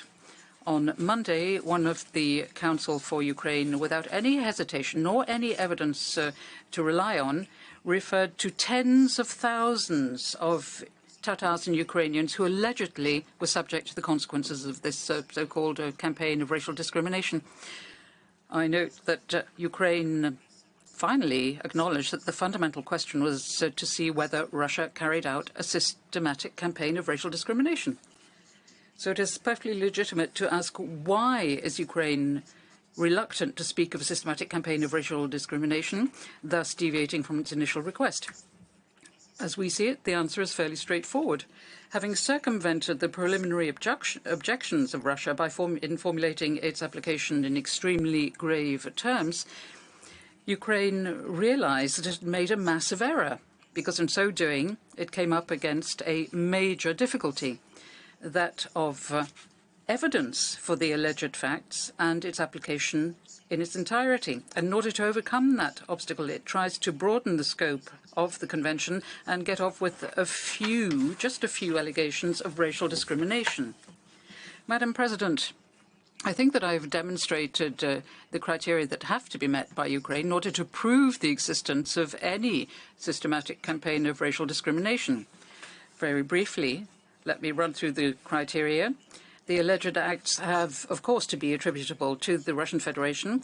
The alleged acts have each to constitute a violation of the Convention, in other words, a distinction, exclusion, restriction or preference based on race or ethnic origin within the meaning of the Convention, which has the purpose or effect of nullifying or impairing the recognition, enjoyment or exercise on an equal footing of human rights and fundamental freedoms. and which has no objective nor reasonable justification. Thirdly, the alleged acts have to be part of a systematic campaign or policy. I've also added that there are certain specific conditions that have to be met for the alleged conduct by Russia to be considered as a systematic campaign. We note that Ukraine has not challenged this, but according to Ukraine, it would be possible mechanically to accumulate the unfounded allegations in support of its application, which, to my mind, is untenable. What is more, Ukraine continues to assert that it has no obligation to prove discriminatory intent on the part of Russia. Aside from the question of seeing or finding out how a state could carry out a systematic campaign of racial discrimination unwittingly,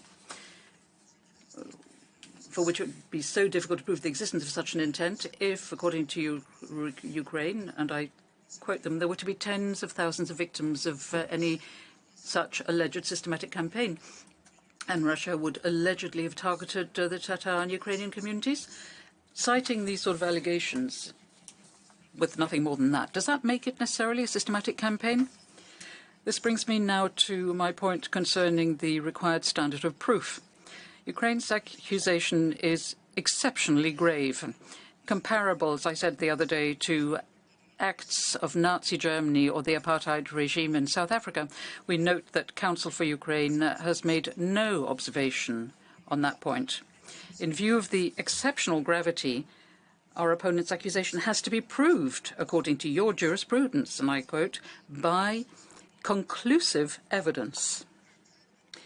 Ukraine is trying to persuade you that a standard of proof to be applied should be different in the case of Russia. It refers, as regards Russia, to a standard of proof that's duly established or sufficient evidence or conclusive evidence. It also refers to the Corfu Channel case and says that it should be allowed to have more liberal recourse to inferences of fact and circumstantial evidence.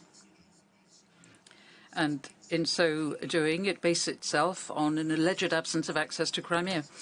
Ukraine insists on this point, and that confirms that it has not met its obligations in terms of evidence, nor does it quote the judgment of the court, as it should have done, because it's been ruled that indirect evidence is particularly compelling when it's based on a series of facts which logically lead to the same conclusion.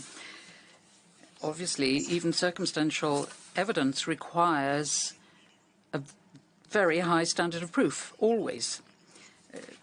Far from Ukraine to have demonstrated the existence of a systematic campaign of racial discrimination, even on the basis of this standard. What is more, the argument according to which Ukraine allegedly has no access to Crimea is irrelevant in this instance because the statistical data is publicly available. Ukraine, however, chooses to overlook this.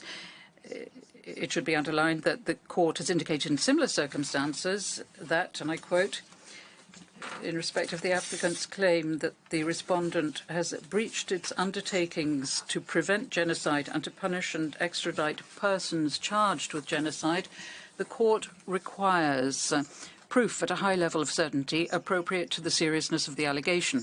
End of quotation. It is worth recalling here as well that this question, on this question in Croatia versus Serbia, the court considered the possibility of acknowledging indirect proof of an intention to commit genocide by way of deduction. It necessarily requires that such a conclusion is the only one that could be deduced from the acts at issue. A final observation concerning the administration is necessary. As we noted last Thursday, Ukraine seems to attach considerable weight to certain reports by the United Nations High Commissioner for Human Rights. However, information concerning Crimea that have been produced by the High Commissariat are almost exclusively, and I underscore this, almost exclusively based on data provided by NGOs that are sponsored by the United States and certain European governments. These reports in themselves, therefore, cannot be used as sufficient evidence, and certainly not conclusive evidence, in order to establish Ukraine's allegations. This brings me to the importance of statistical data. As regards the question of the importance of statistical data, Ukraine states that statistical data is not necessary in all cases of allegations of racial discrimination. Russia has already demonstrated that this approach is erroneous, nor is it reasonable, particularly in this particular case, in other words, in an alleged case of systematic campaigns of racial discrimination. In any case, statistical data is in the file. Russia has produced ample statistics, but Ukraine is asking quite simply to overlook them and follow, according to it, a certain common sense approach. Of course, it goes without saying that there is no sense to be attached to this. According to common sense, if statistical data is used, it should be used in order to avoid there being any speculation. If Russia were really carrying out a systematic campaign of racial discrimination, this would necessarily be proved by the statistical data, but that is not the case here. The statistics provided by Russia show, once again, that there was no abnormal situation in Crimea as compared to what you see in other regions of Russia. If Ukraine's accusation were to be plausible, the facts and figures, for example, concerning disappearances of individuals and extremist offences would be far higher. Without statistical data and without any discriminatory legislation in Russia, we cannot see on what basis Ukraine contends that entire communities are allegedly being targeted by the Russian government in order to erase them, and that allegedly there's some state plan or policy in this regard. By denying the importance of making any comparison in order to come up with proof of a differentiated treatment, Ukraine is insinuating that any measure directed at an individual of a given ethnic origin would ipso facto be racial discrimination. But that is quite clearly untenable. Demonstrating a different treatment of an individual, or in this case of a particular community, comparing it with another, on the basis of grounds banned under CERD, is essential if we're to prove that there's been any racial discrimination. Such differentiated treatment does not exist in Russia as regards the Tatar and Ukrainian communities. Madam President, members of the Court, as you heard on Monday, Ukraine argues furthermore that Russia misinterprets CERD, particularly as regards the notion of discrimination by effect and the supposed indirect discrimination. Ukraine's arguments must be dismissed for several reasons. First of all, I have to clarify that, contrary to what our opponents have argued, Russia in no way denies that racial discrimination by effect would be a violation, a breach of the Convention. But it should be recalled that here, this is not the request that was acknowledged in your ruling of 2019, and that all relevant elements are to be found in Article 1, Paragraph 1 of CERD, even if Ukraine is attempting to give a partial interpretation thereof. You see the paragraph of this article on your screen. Russia's interpretation of what makes up racial discrimination fully complies with all of these conditions. Ukraine's position presents a major drawback. It seeks to eliminate differentiated treatment, which is a fundamental element of the definition of racial discrimination. It attempts to eliminate it from the text of the treaty. In other words, for Ukraine, there may be racial discrimination even if there's no distinction, exclusion, restriction or preference establishing a hierarchy between social groups. This attempt to rewrite Article 1, we have understood, is necessary if Ukraine's arguments, one of Ukraine's arguments is to succeed, in other words, that of indirect discrimination. According to our opponents, indirect discrimination is included under the term discrimination by effect. On Monday, one of the Council for Ukraine described the so-called indirect discrimination in the following way, where a facially neutral measure gives rise to an unjustifiable disparate impact along racial or ethnic lines, Ukraine is basing this primarily on the Fredman report. This notion of indirect discrimination is in no way compatible with the definition of racial discrimination that I have just explained to you. The third requires a distinction, exclusion, restriction, or preference. Without this different treatment on the basis of race or ethnic origin, there is quite simply no racial discrimination within the meaning of the Convention. Recommendation 14 of the Third Committee clearly confirmed this, and I quote, when it noted that different treatment is not an act of discrimination if, compared to the object and purpose of the Convention, the differentiation criteria are legitimate. Ukraine, however, considers that a different treatment could be and lead to an unjustifiable disproportionate effect. Now, this has never been explained, or what its meaning has never been explained in our opponent's pleading. When can you say that an effect is disproportionate or unjustifiable? How can this fit in with the need to show that there would be distinction, exclusion, restriction, or preference, which would have as its purpose or effect to destroy or limit the human rights of one social group compared to another? In fact, Ukraine is not referring to some kind of disproportionate impact, but to equal result, which is in fact not foreseen by the Convention. To support this, Ukraine also relies on the opinion of Professor Friedman, according to whom the indirect discrimination or disparate impact focuses on inequality of result rather than inequality of treatment. But this, I'm sure you will recognize, is not known to the Convention. Russia has shown quite clearly and convincingly that differentiated treatment is the sine qua non to establish any discrimination, racial discrimination. In fact, the Convention expressly requires it. The Third Committee in Recommendation 14 clearly states it too. The Court has also confirmed that indirect discrimination as defined by Ukraine, does not come into the scope of the Convention. In its 2021 ruling in the Qatar versus UAE case, the court ruled that while the measures based on current Qatari nationality may have collateral or secondary effects on persons born in Qatar or of Qatari parents, or on family members of Qatari citizens residing in the UAE, this does not constitute racial discrimination within the meaning of the Convention. In the Court's view, the various measures of which Qatar complains do not, either by their purpose or by their effect, give rise to racial discriminations against Qataris as a distinct social group. There is no reason why the court should diverge from its established case law.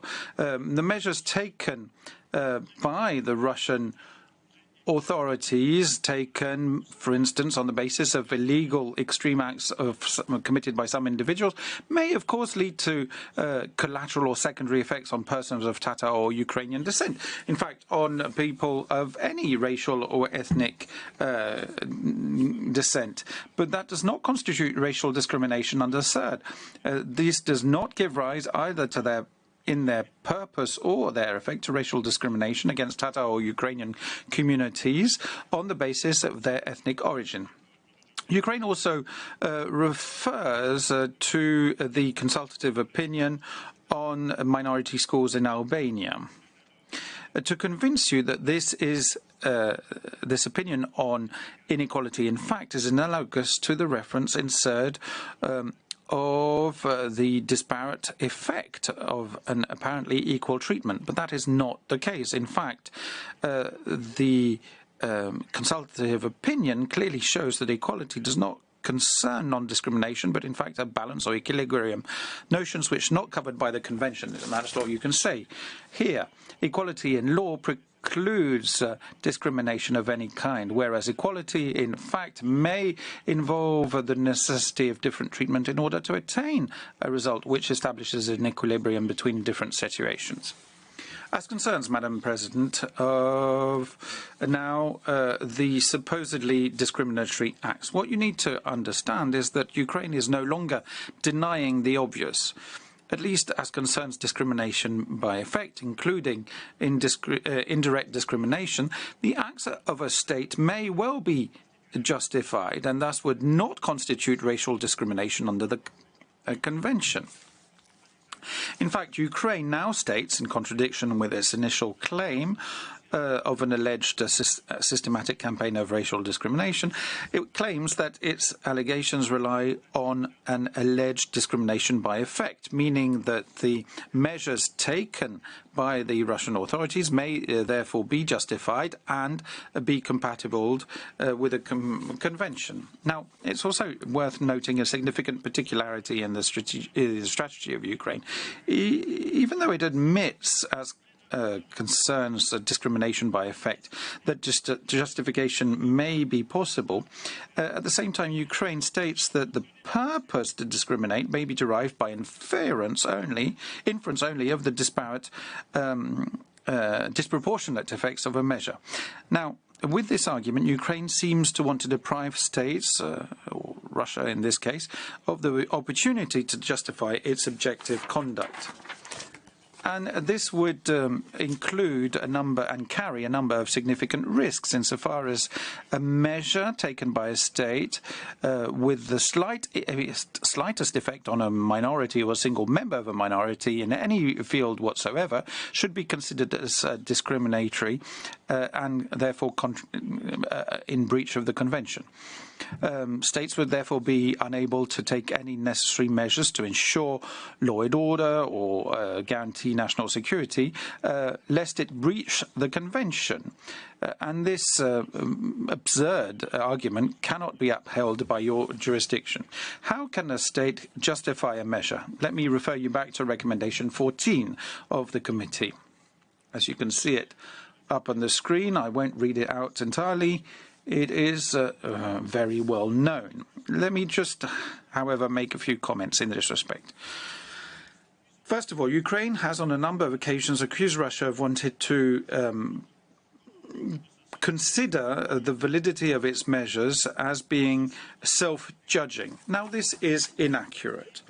Every measure taken by the bodies of the Russian Federation come under the scrutiny of the Russian legal system, including the judiciary.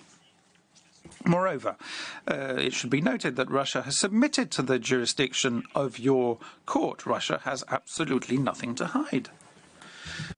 Secondly, one of the counsels for Ukraine also mentioned the tests that should be applied by the court to determine whether measures taken by the Russian authorities are justified. He noted that the committee gave no guidelines and that maybe we could refer to and rely on the opinions of the Human Rights Committee. Now, as concerns the committee, its practice shows that its justification for all sorts of very varied measure rely on various items. For instance, look at employment-related discrimination, which is one of the main body of opinions covered. In this context, issues relating to skills and competences of applicants may be seen to be discriminatory in an initial phase. Now, as concerns the Committee on Human Rights, Ukraine refers to observations number 27 and 37, focusing on the right of freedom of movement and the right to peaceful assembly. These do not deal with justifications in terms of racial discrimination. These observations, however, explain that exercising such right may be restricted to protect national security, law and order, public health, public morality, and the rights and freedoms of others. These restrictions must, in fact, be set forth in the law and must be necessary in a democratic society to protect the stated goals and must be compatible with all the other rights recognized in the Covenant. Legal practice, as adopted by Russia, is entirely compatible with the rules covered in various multinational instruments. These instruments recognize rights such as freedom of expression, freedom of conscience, of religion, of opinion, and at the same time they consider the possibility of imposing legitimate restrictions as set forth in law. It is clear and obvious that the states parties to the convention could never have decided any other way, as Ukraine also recognizes. Now, the fight against extremism and terrorism is a crucial priority for Russia, as is the case for many other countries. Law and order related actions in this respect are absolutely not exceptions to the absolute prohibition of racial discrimination. These measures apply to anyone suspected of extremist activities. Race or ethnicity plays no role in this. Russian legislation itself considers that some aggravating circumstances in these instances would be racial, ethnic, political, ideological or religious motivations. Whatever the criterion applicable, the measures taken by the Russian authorities are justified in this instance. Russia has given reasonable and objective explanations for each of the measures at hand. Ukraine, on its part, has only banded vague accusations against the legal system in Russia and its anti-extremist legislation. Ukraine, as the applicant, has to prove that each of the measures taken by Russia is not justifiable under CERD. It has not done so, and years of proceedings have now shown that Ukraine cannot do so. As concerns the fight against extremism, and councils for Ukraine discussed this on Monday. Let me make a few brief comments. Professor Hadi Azari will revisit this issue in a moment. Ukraine is asking your court to consider that Russian laws are being applied abusively with the sole purpose of targeting Tatar and Ukrainian communities in Crimea. But there again, Ukraine has not proved anything. Our opponents want you to speculate, to consider that the Russian legislation is necessarily suspect, that you should draw a conclusion, a general conclusion for the entire body of law. And for Ukraine's allegation to hold, Ukraine would had to show that on an individual basis, the Russian law had indeed been abusively applied and created specific harm to the Tatar and Ukrainian communities. In its rejoinder and through the work of experts, Russia has shown that its anti-extremist legislation was adopted well before the reunification of Crimea with Russia. To support its accusations, Ukraine relies on an improper interpretation of the 2012 opinion of the Venice Convention and other statements made by the CERD committee. As Mr. Engel has shown, the Venice Commission nowhere states in its report that the Russian legislation is discriminatory towards racial or ethnic minorities. On the contrary, the Commission has recognized the legitimate efforts of the Russian authorities to fight against extremism and related threats. The Venice Commission has indeed, in other places, mentioned its concern as concerns the challenges related to the fight against extremism, including in its most recent forms. Mr. Engel has also stressed that the Venice Commission refers to the Shanghai Convention on Combating Terrorism, Separatism and Extremism, but it does not consider the 2017 Shanghai Organization's Convention for the Cooperation in the Fight Against Extremism. Lastly, as concerns the CERD Committee, Professor Aftanomov has explained that the committee describes the legal definition of extremist activities in broad and imprecise terms, but he has never suggested that the anti-extremist legislation in Russia should be repealed.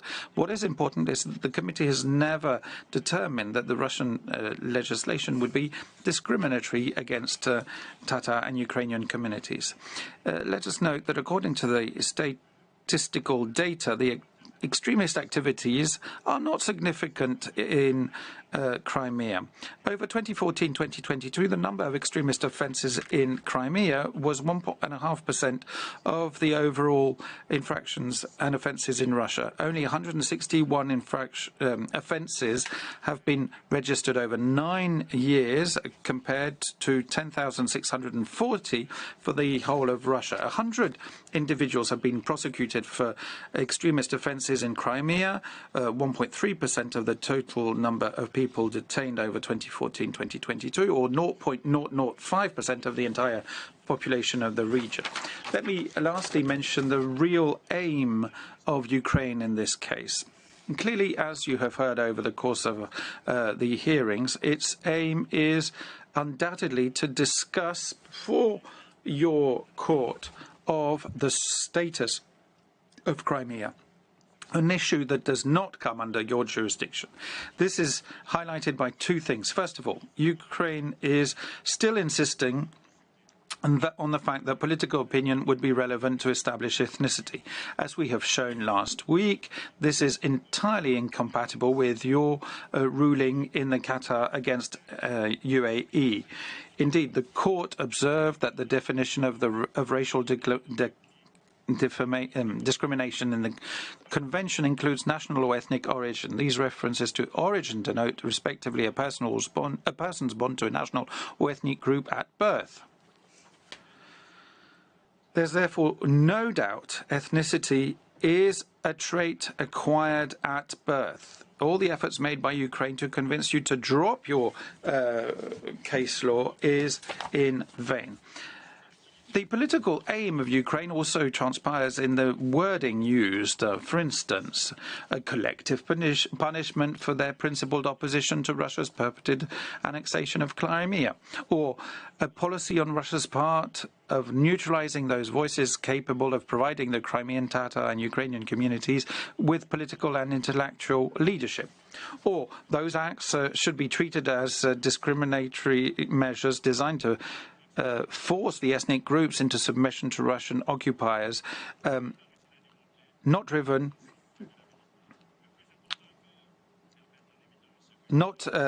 crimes committed against individuals for political reasons. So, as Russia has shown, the aim of Ukraine is indeed to discuss the status of Crimea. Let me just say that the ruling on the merits that the court will render in this case will apply and cover only the legal dispute that has been submitted, not political considerations. I can say that not one of the 182 states parties to the convention would ever agree to this very use, very remote from the object and purpose of the convention that Ukraine has attempted to put it to. The simple reason being that it would be Ukraine's will. Madam President, members of the court, I have come to the end of this presentation. Can I ask you to kindly give the floor to Professor Hadi Azari? I thank Professor Shikaya, and I now give the floor to Professor Hadi Azari. You have the floor, Professor. Merci beaucoup, Madame la Présidente. Thank you very much, Madam President. Madam President, I shall now turn to Ukraine's allegation concerning the Mejlis. In its written submissions, the Russian Federation has duly described to you the real nature of that organization. It's based in Kiev, financed by Kiev, made up of 9 individuals living in Kiev who, with the support of Kiev, are self-proclaimed representatives of the Crimean Tatar community of the Crimea in Russia. The time has now come for you to have a full image of what the Mejlis is as these proceedings are nearing their conclusion. Ukraine would have you believe in its false narrative according to which Russia has been oppressing the Crimean Tatar community and has targeted a peaceful representative body. That is incorrect. Russia has presented a number of testimonies from Crimean Tatars, including from former members of the Mejlis, which explain that the Mejlis was heavily involved in corruption, chaos and violence. They also show that the Mejlis did not represent the Crimean Tatar community. In 2014, its approval ratings didn't even get as high as 20%. Indeed, the Mejlis has done nothing to settle the problem of the mistreated Crimean Tatar community that it suffered under Ukrainian domination. In reality, the Crimean Tatars are well represented at all levels. There are over 30 organizations that represent some 30,000 Crimean Tatars. The Crimean Tatars are also represented in the elected bodies. In 2019, there were hundreds of them who were elected deputies. The Crimean Tatar Council is made up of eminent representatives of the Crimean Tatar community. There is also the Council for Inter-Ethnic and Interfaith Relations in Crimea, and what is more, a Council for Inter-Ethnic Relations that comes under the aegis of the Russian president. So Crimean Tatars are broadly represented in all of those bodies. Madam President, even if the Mejlis has enjoyed a certain amount of support at the outset, this was lost over the course of time when it embarked upon criminal and extremist activities. The entire history of the Mejlis has been marked by violence and provocation. In 1992, the Crimea was shaken by violent riots organized by the Mejlis. The leader of the Mejlis, Mustafa Dzhemilev, called for a massive mobilization of Crimean Tatars and the establishment of self-defense units, and he threatened to block the railways. As a consequence, the activities of the Mejlis were deemed to be unconstitutional, and that was decreed by the Ukraine itself in 1992.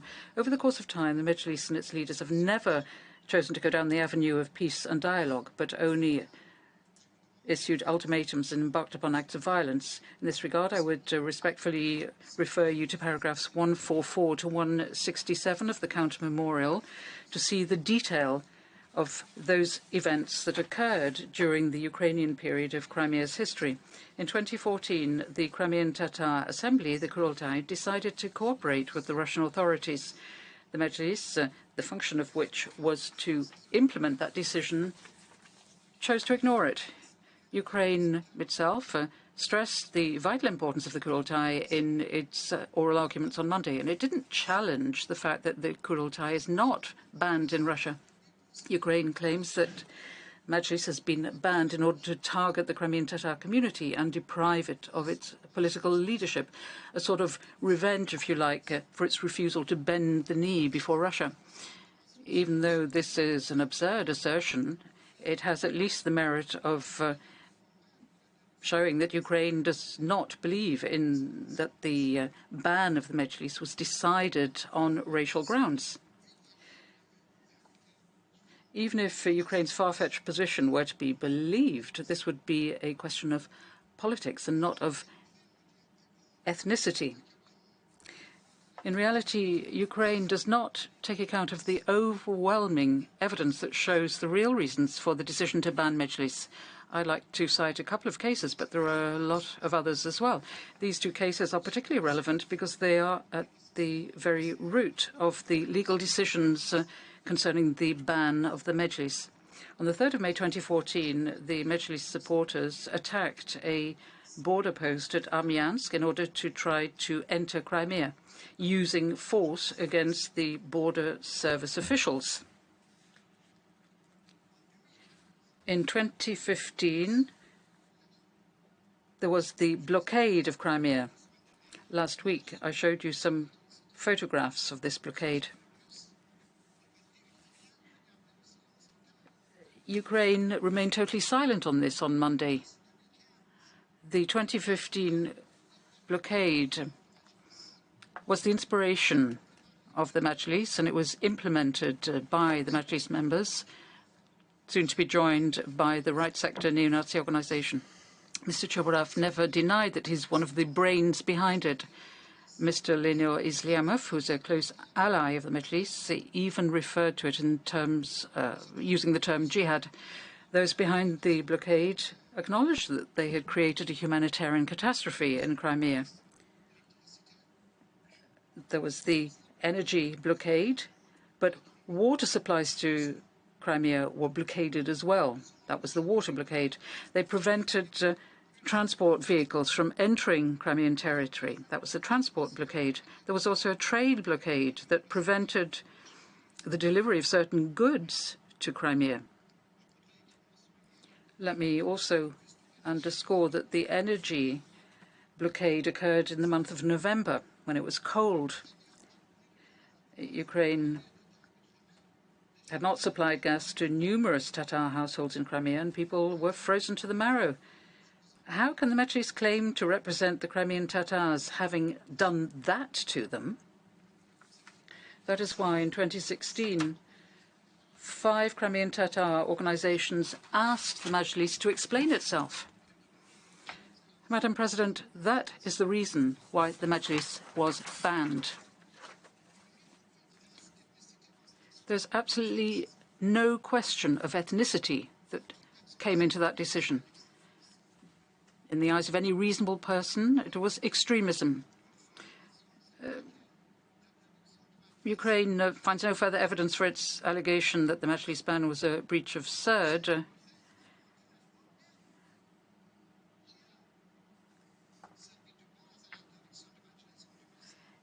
It was even pointed out that there was the anti-extremist law in 2016 that was the very basis for the ban on Mejlis.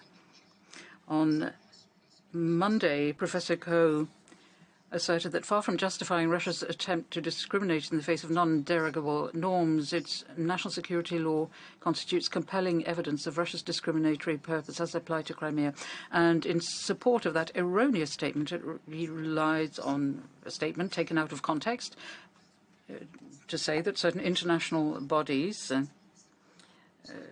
stated that that law was vague and broad. Mr. Chikaya has shown that this assertion is unfounded. And for my part, I would add that this statement in no way concerns the ban of the Mejlis.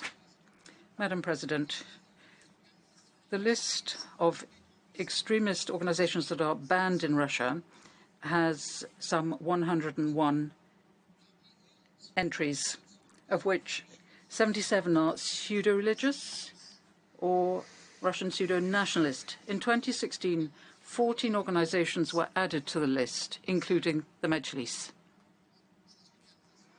These organizations share nothing, and there's no racial element in the addition that was made. Under Article 15, Paragraph 3 of the anti-extremist law of Russia, the Mejlis could and should have declared that it was against the extremist activities and declarations of its leaders, denying, in other words, all responsibility. The Mejlis did not do so. So, under the same law, it was deemed to be in support. And a decision was taken, legally founded, to ban it. By way of conclusion, I'd like to draw your attention to one last thing. Madam President, members of the court, before the hearing on the 5th of June, Mr. Chubarov posted something offensive on Facebook aimed at the Crimean Tatars, who are part of the Russian delegation, and you can see this on your screen. Is it worthy of the title representative?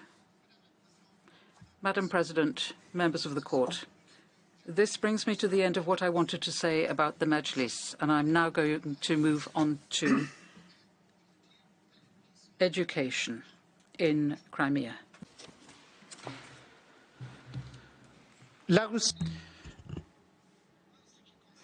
As concerns this issue of education, Russia is putting forward figures, statistics, detailed statements, specific examples to confirm one simple fact. Education in Tatar and Ukrainian languages in Crimea is fully available. Tatar and Ukrainian language schools are operational and operating in Crimea. New textbooks are being printed. Teachers in these mother tongues are being trained in Crimean universities. Ukraine has not disproved this, and after 2 rounds of pleadings, Ukraine has not given any convincing evidence that pupils, Crimean Tatars and Ukrainians, are denied any education in their mother tongue and are treated any differently from other ethnic groups. Ukraine says that the Russian Federation misinterpreted its Ukraine's claim on education. Again, Monday, the Council for Ukraine has claimed that Ukraine has never argued that there is a general right to education in a minority language in CERD. Ladies and gentlemen, this is your summary on the claim of Ukraine on education as you stated it in your order. And it says here, Ukraine further states that Article 5E5 of CERD provides for a broad right to education and training, which also covers the right to be educated in one's own native language. Now, if you go along with the statement made any number of times by Ukraine since the order was handed down, then this claim has been abandoned by Ukraine. So what still stands? According to Council for Ukraine, and I'll quote in English, it is sufficient to establish discrimination in violation of the CERD that Russia removed provision for existing minority language education from some ethnic groups and not from others. The Ukrainian claim has now shrunk to some vague and imprecise allegation, according to which Russia had removed educational resources that used to exist in Ukraine previously. But what were these educational resources in Ukraine, or in Crimea more specifically, before 2014? Look at the Crimean Tatar language. In its pleadings, Ukraine considers that Russia has erased the Crimean Tatar and Ukrainian languages from Crimea's schools. However, it has not at all looked at the issue of teaching and education in Crimean Tatar language, and for a good reason. First of all, the data submitted by the Russian Federation shows a general drop in the number of students and pupils studying in Crimean Tatar before 2014. As you can see it here, there are now more pupils than ever studying the Crimean Tatar language. Moreover, the witness for Ukraine, Yulia Tyshenko, also confirms that the Crimean Tatar has never really been an educational language in Ukraine. According to her, Crimean Tatar language was only studied as a separate subject. The normal languages of education were Russian and Ukrainian. The conclusion is therefore straightforward. Russia had nothing to remove, no resources to remove. As you can see here, you have photos from school number 44 from Simferopol, which teaches in Crimean Tatar. Local residents call it the Four Presidents School because it was started, or works to build it started in 1993, and 4 Ukrainian presidents never brought it to a close. Russia has spent 430 million rubles, that is some $7 million, to build that school. There are all sorts of educational activities that are also conducted in schools across Crimea to promote the Crimean Tatar language and culture. Since and after 2014, the Crimean Tatar schools were in fact teaching in Ukrainian. Look at the school number 20 in Theodosia, for instance, and the high school in Simferopol. The Russian Federation added to its counter-memorial and to its rejoinder a number of testimonies from staff in these schools and other witnesses. These show that schools in Crimea have the full possibility and are free to educate and teach in Ukrainian. Some indeed do so, but fewer and fewer parents see any relevance and interest in having their children study Ukrainian. The drop in the interest for Ukrainian in Crimea is related to a number of objective reasons, each of which has been explained in detail in Russia's writings. First of all, despite the attempts by the Ukrainian government to Ukrainize the peninsula, Ukrainian language was still unpopular and was only really necessary for those who wanted to have a career in the civil service or in the military, for which knowledge of the Ukrainian language was vital. Following the reunification of Crimea with the Russian Federation, this is no longer the case, and the number of pupils studying in Russian is back at its pre-Ukrainization level. Now re-establishes a balance between the natural needs in education in the peninsula, and this is fully covered by the current educational system. Secondly, since 2014, Crimean pupils now have far more opportunities to join and study in Russian universities, which international rankings show are more prestigious than Ukrainian universities. Thirdly, the Ukrainian authorities themselves have fueled the reluctance of people from Crimea to study in Ukrainian. In 2014, the Ukrainian Ministry of Education did not recognize the school leaving certificates issued by schools in Crimea. Crimeans were therefore not able to study in Ukrainian universities. So it's not Russia that is removing the means to study Ukrainian, but Ukraine which is distancing itself from the students and pupils in Crimea who are studying Ukrainian.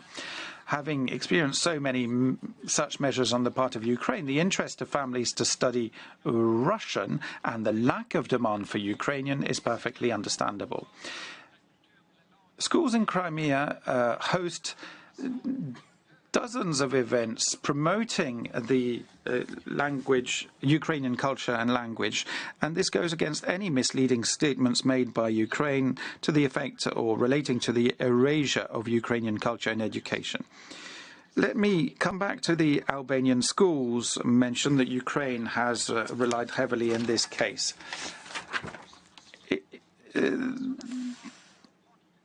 This holding is directly applicable to this case, where equal access to Russian language education discriminates against Crimean Tatar and ethnic Ukrainians. In fact, that is the quote of a statement made by Ukraine, but that assertion is entirely wrong.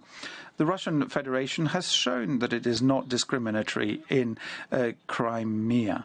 Not only have we education in Russian, but also in Crimean Tatar and Ukrainian, which are both official languages in the Republic of Crimea. And on Monday, we had no coherent response by Ukraine on this issue. We have shown that there is no analogy between the facts here and the Albanian schools case. Ukraine seems to have found an analogy, and on Monday they stated that as recently as May 2023, just last month, Russia reinforced the discriminatory effect of its educational measures by seizing and looting the last remnants of the Orthodox Church of Ukraine in Crimea, an institution whose private schools has long been seen as a mainstay of Ukrainian language teaching and culture in Crimea. Now, there was no evidence, not even a footnote put forward by Ukraine relating to this event. Quite clearly, the court cannot rely on such facts to find that racial discrimination has occurred. In fact, Ukraine has not established a discrimination, let alone a discriminatory campaign or an educational erasure of Ukrainians and Crimean Tatars. This shows that the allegations of Ukraine relating to education as a violation of CERD is unsubstantiated. Which brings me to my third point, Madam President, the enforcement and application of the law. On Monday, Ukraine went on stating that the Russian Federation had armed law enforcement against ethnic minorities. But Ukraine has still not been able, and hasn't done it since the beginning of the proceedings, to refute the simple fact according to which law enforcement measures were taken by Russia not on ethnicity, but on the grounds of presumed criminal activity. As concerns police searches and detentions, for instance, the allegation of counsels for Ukraine seemed to be, on Monday, the simple claim that, and I quote, more than 70 Crimean Tatar individuals have been imprisoned based solely on their alleged association with alleged extremist organizations.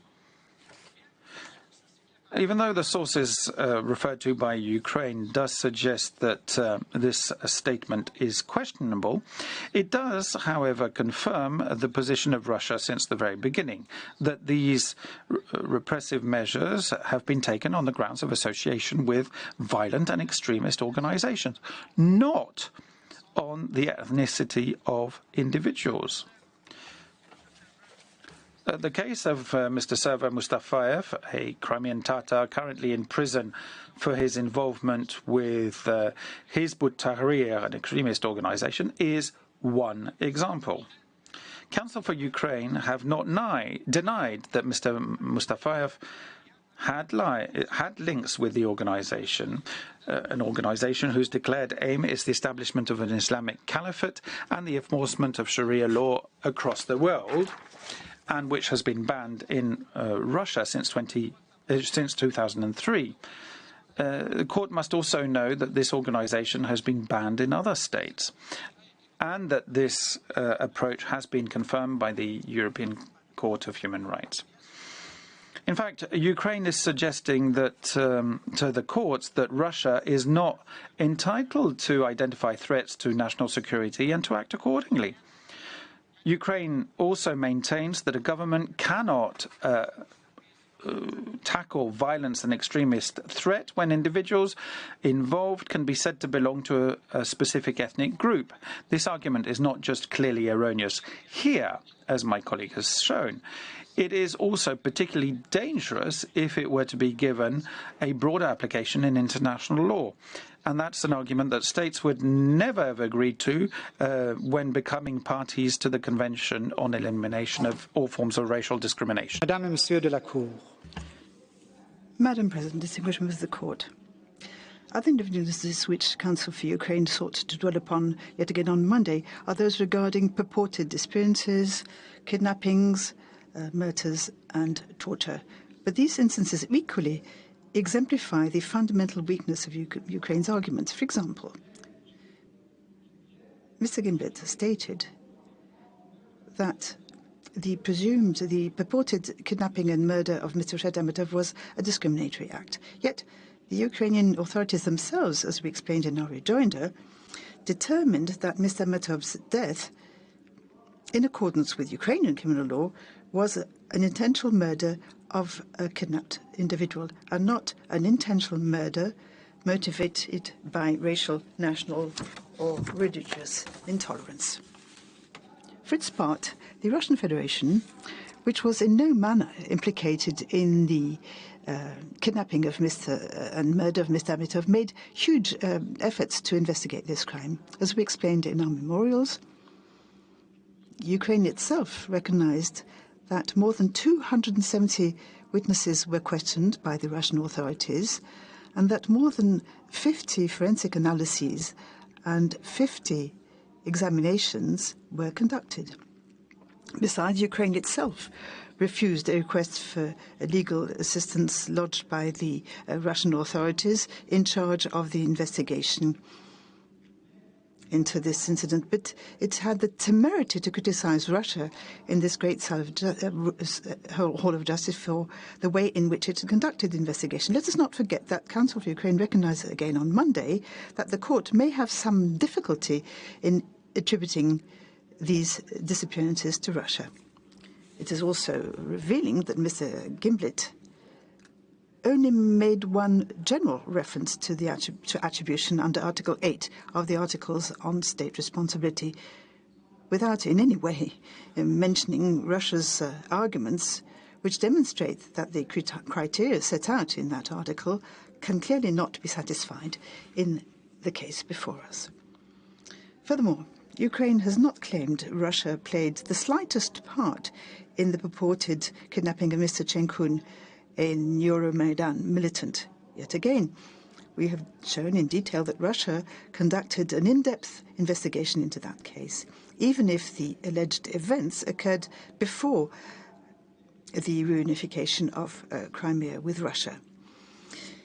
In addition, Ukraine has sought to rely on the witness statement of Bishop Klimet, the Metropolitan of Simferopol and Crimea. But that statement does not suggest that Mr. Shenkun was kidnapped because of his ethnicity. Yet again, we see that although Ukraine has accused Russia of distortion and diversion in these proceedings, these terms can in fact only apply to Ukraine's allegations regarding this incident and others, and the manner in which it artificially brought the instant case before you. Might I add that Mr. Shenkun, according to social media, is alive and well and living in Kiev. Madam President, distinguished members of the Court, upon closer scrutiny, it appears quite clearly that with regard to allegations of disappearances, murders, kidnappings and torture, Ukraine has not been able to prove the existence of numerous illustrative acts. It certainly was not able to prove that these purported acts are evidence of a pattern of behavior or a concerted campaign against the ethnic communities of Crimea. Monday, Professor Ko rather strikingly declared that Russia conceded or silently recognized most of these facts, which underlie Ukraine's allegations of CERD violations. Needless to say, nothing could be further from the truth. Ukraine's assertion is unfortunately just one example of the hyperbole and manipulation which have characterized Ukraine's arguments since the very beginning of this case. Ukraine seems to hope that such arguments will be upheld by your court. The Russian Federation hopes, and indeed declares, that international law should definitely be taken more seriously than that. Madam President, distinguished members of the Court, this brings me finally to the last part of my presentation.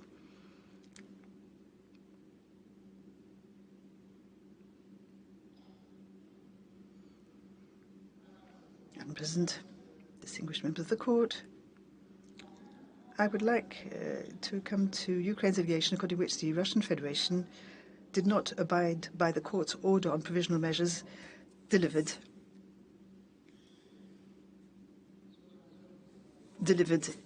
in April, 19th of April 2017. According to Ukraine, the Russian Federation has breached the three measures indicated by the court. But I've just shown that the sweeping allegation of Ukraine regarding education must be rejected by the court.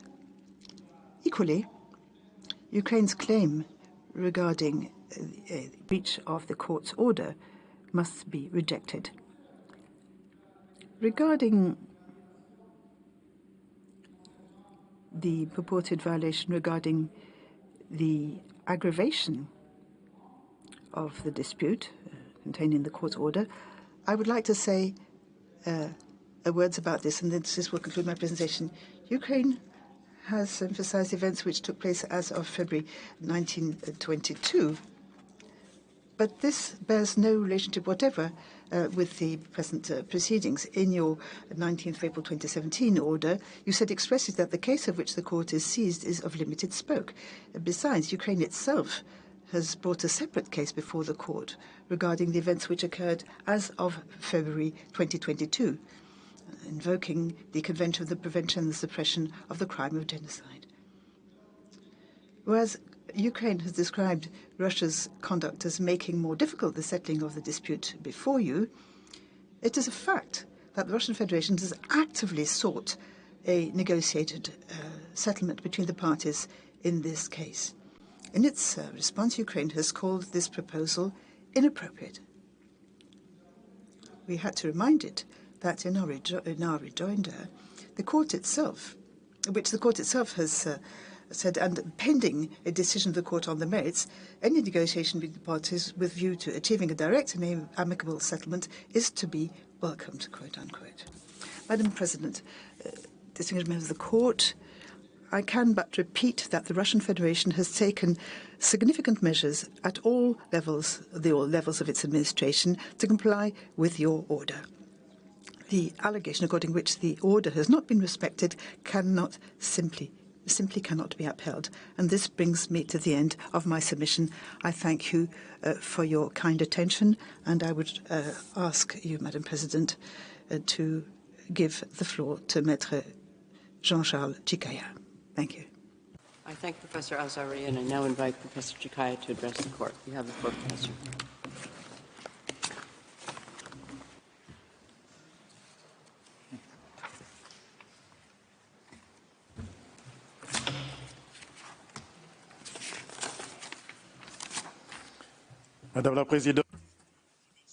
Madam President, I'd like to thank you because I stand before this court once again, once we've gone beyond the allotted speaking time for Russia. I shall keep it short. That's the least I can do, you'll probably say, because there's nothing significant that's been said by our opponents as regards the section I'll be dealing with here. In other words, the question of citizenship, media, public events and cultural heritage. First of all, we'll see that Council for Ukraine tried to differentiate between this case and that of Qatar versus the United Arab Emirates, and said, and I quote, that that case concerned a distinct legal question, namely whether discrimination based on a person's current nationality falls within the prohibition of racial discrimination within the meaning of the Convention. It did not address the discriminatory downstream effects of a forced citizenship regime on a third protected group, the issue appropriately before this court. End of quotation. Now, this description of the question, which I should say was dealt with in the 2021 judgment, is wrong. Aside from the question mentioned by Ukraine, the court ruled on whether the measures qualified by Qatar as indirect discrimination directed at Qatari citizens falls within the scope of the Convention. This question is clearly similar to the question of deciding whether the alleged downstream effects of a given citizenship regime on a third protected group fall within the scope of the Convention. Such effects, as stated very clearly by the court, cannot be based on a proscribed distinction. Rather, they would stem from a differentiation made on the basis of citizenship, which is not provided for by CERD as a forbidden basis for distinction or exclusion. Clearly, the goal of Ukraine is to use the term downstream effects in order to describe what is an actual fact, collateral or secondary effect.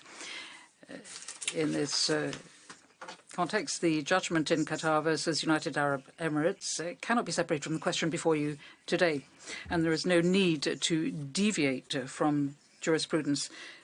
Secondly, Ukraine continues to use the term forced citizenship in order to describe the citizenship regime applicable in Crimea without giving any answer, any response to our arguments on that matter. It should be said once again that in no way is that regime forced. On the contrary, it is compatible, as has already been explained by Russia, with that provided for by the European Convention on Nationality and the Articles of the International Law Commission, and also the recommended approach by the United Nations General Assembly addressed to all states.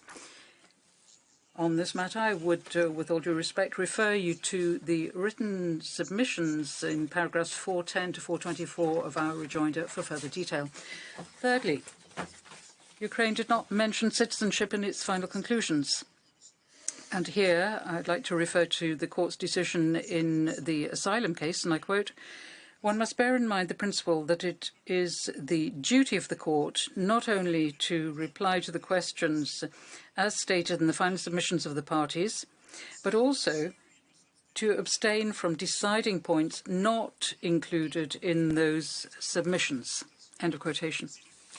If Ukraine's conclusions are not sufficiently precise as to the question of citizenship, they cannot be the basis for any application or claim for remedy. Now, on the media, we see that Ukraine continues to ignore all evidence submitted by Russia. Instead of responding seriously, Ukraine continues to repeat empty slogans devoid of any credible justification. Russia has demonstrated in its written submissions that there are at least 65 media outlets in Crimea working in the Tatar and Ukrainian languages. Ukraine has been unable to challenge or disprove that simple fact. But Council for Ukraine attempted to target a TV channel Millet, describing it as a propaganda tool allegedly created by the Russian Federation to replace the independent Tatar media. That is absolutely false. There is no censorship or propaganda on the Millet channel, as has been confirmed by one of its former employees. We would respectfully invite you to refer to paragraph 1191 to paragraph 1195 of the rejoinder, and also Annex 498 of the Count Memorial, where you will find detailed information concerning the Millet TV programs.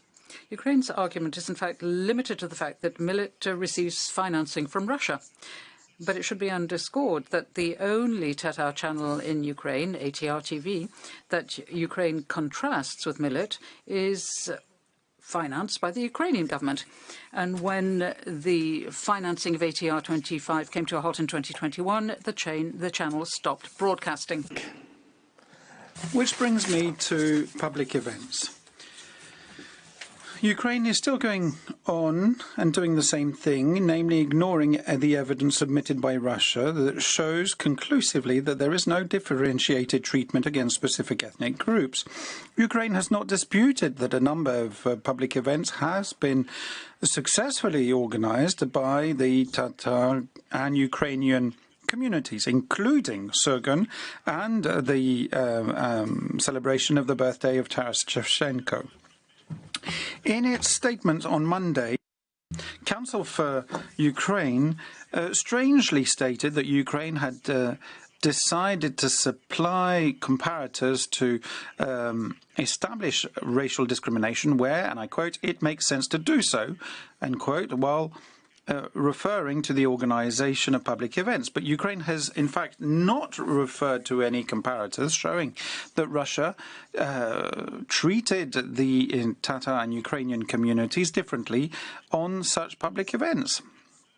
As concerns public events banned in the past, the only reason for that was that the organisers had not complied with the administrative rules set by local authorities, and no measure clearly was taken on the grounds of ethnicity, the ethnicity of organisers. Lastly, as concerns cultural heritage, there again, there is no response on the part of Ukraine. Russia, for instance, has chosen to show the court pictures of a number of cultural events freely being held in Crimea by way of illustration. But in those instances, Ukraine has only seen these pictures and seen in those pictures a Russian flag as the backdrop. Just to, in a way, express its own obsession. I'm sure that Ukraine will excuse me for showing this once again. You can see that those celebrate the birthday of Taras Shevchenko, the great author. So this clearly illustrates that these celebrations are still happening in Crimea, without any restriction imposed by the Russian authorities. And as you can see, it's not only the Ukrainians that are celebrating this, but also Crimeans of Russian descent, which pay tribute to this great poet. And if you, with your leave, Madam President, and with the leave of Russia, I will finish with a quote. I'll softly pray that God may grant to us that all the Slavs may brothers be. Madam President, ladies and gentlemen of the court, thank you for your attention. Can I respectfully request that you give the floor to the agent of Russia, His Excellency, Mr. Alexander Shulgin, to read out the Russian Federation's final conclusions. Thank you. Professor Chikaya, and I now give the floor to His Excellency Mr. Alexander Shulgin, the agent of the Russian Federation. You have the floor, Excellency.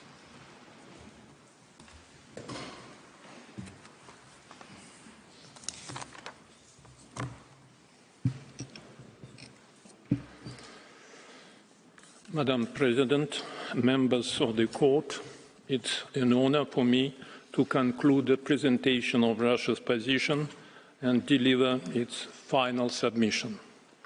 We have listened to Ukrainians' extensive oral pleadings, and we have been exchanging procedural papers in this case for 6 years.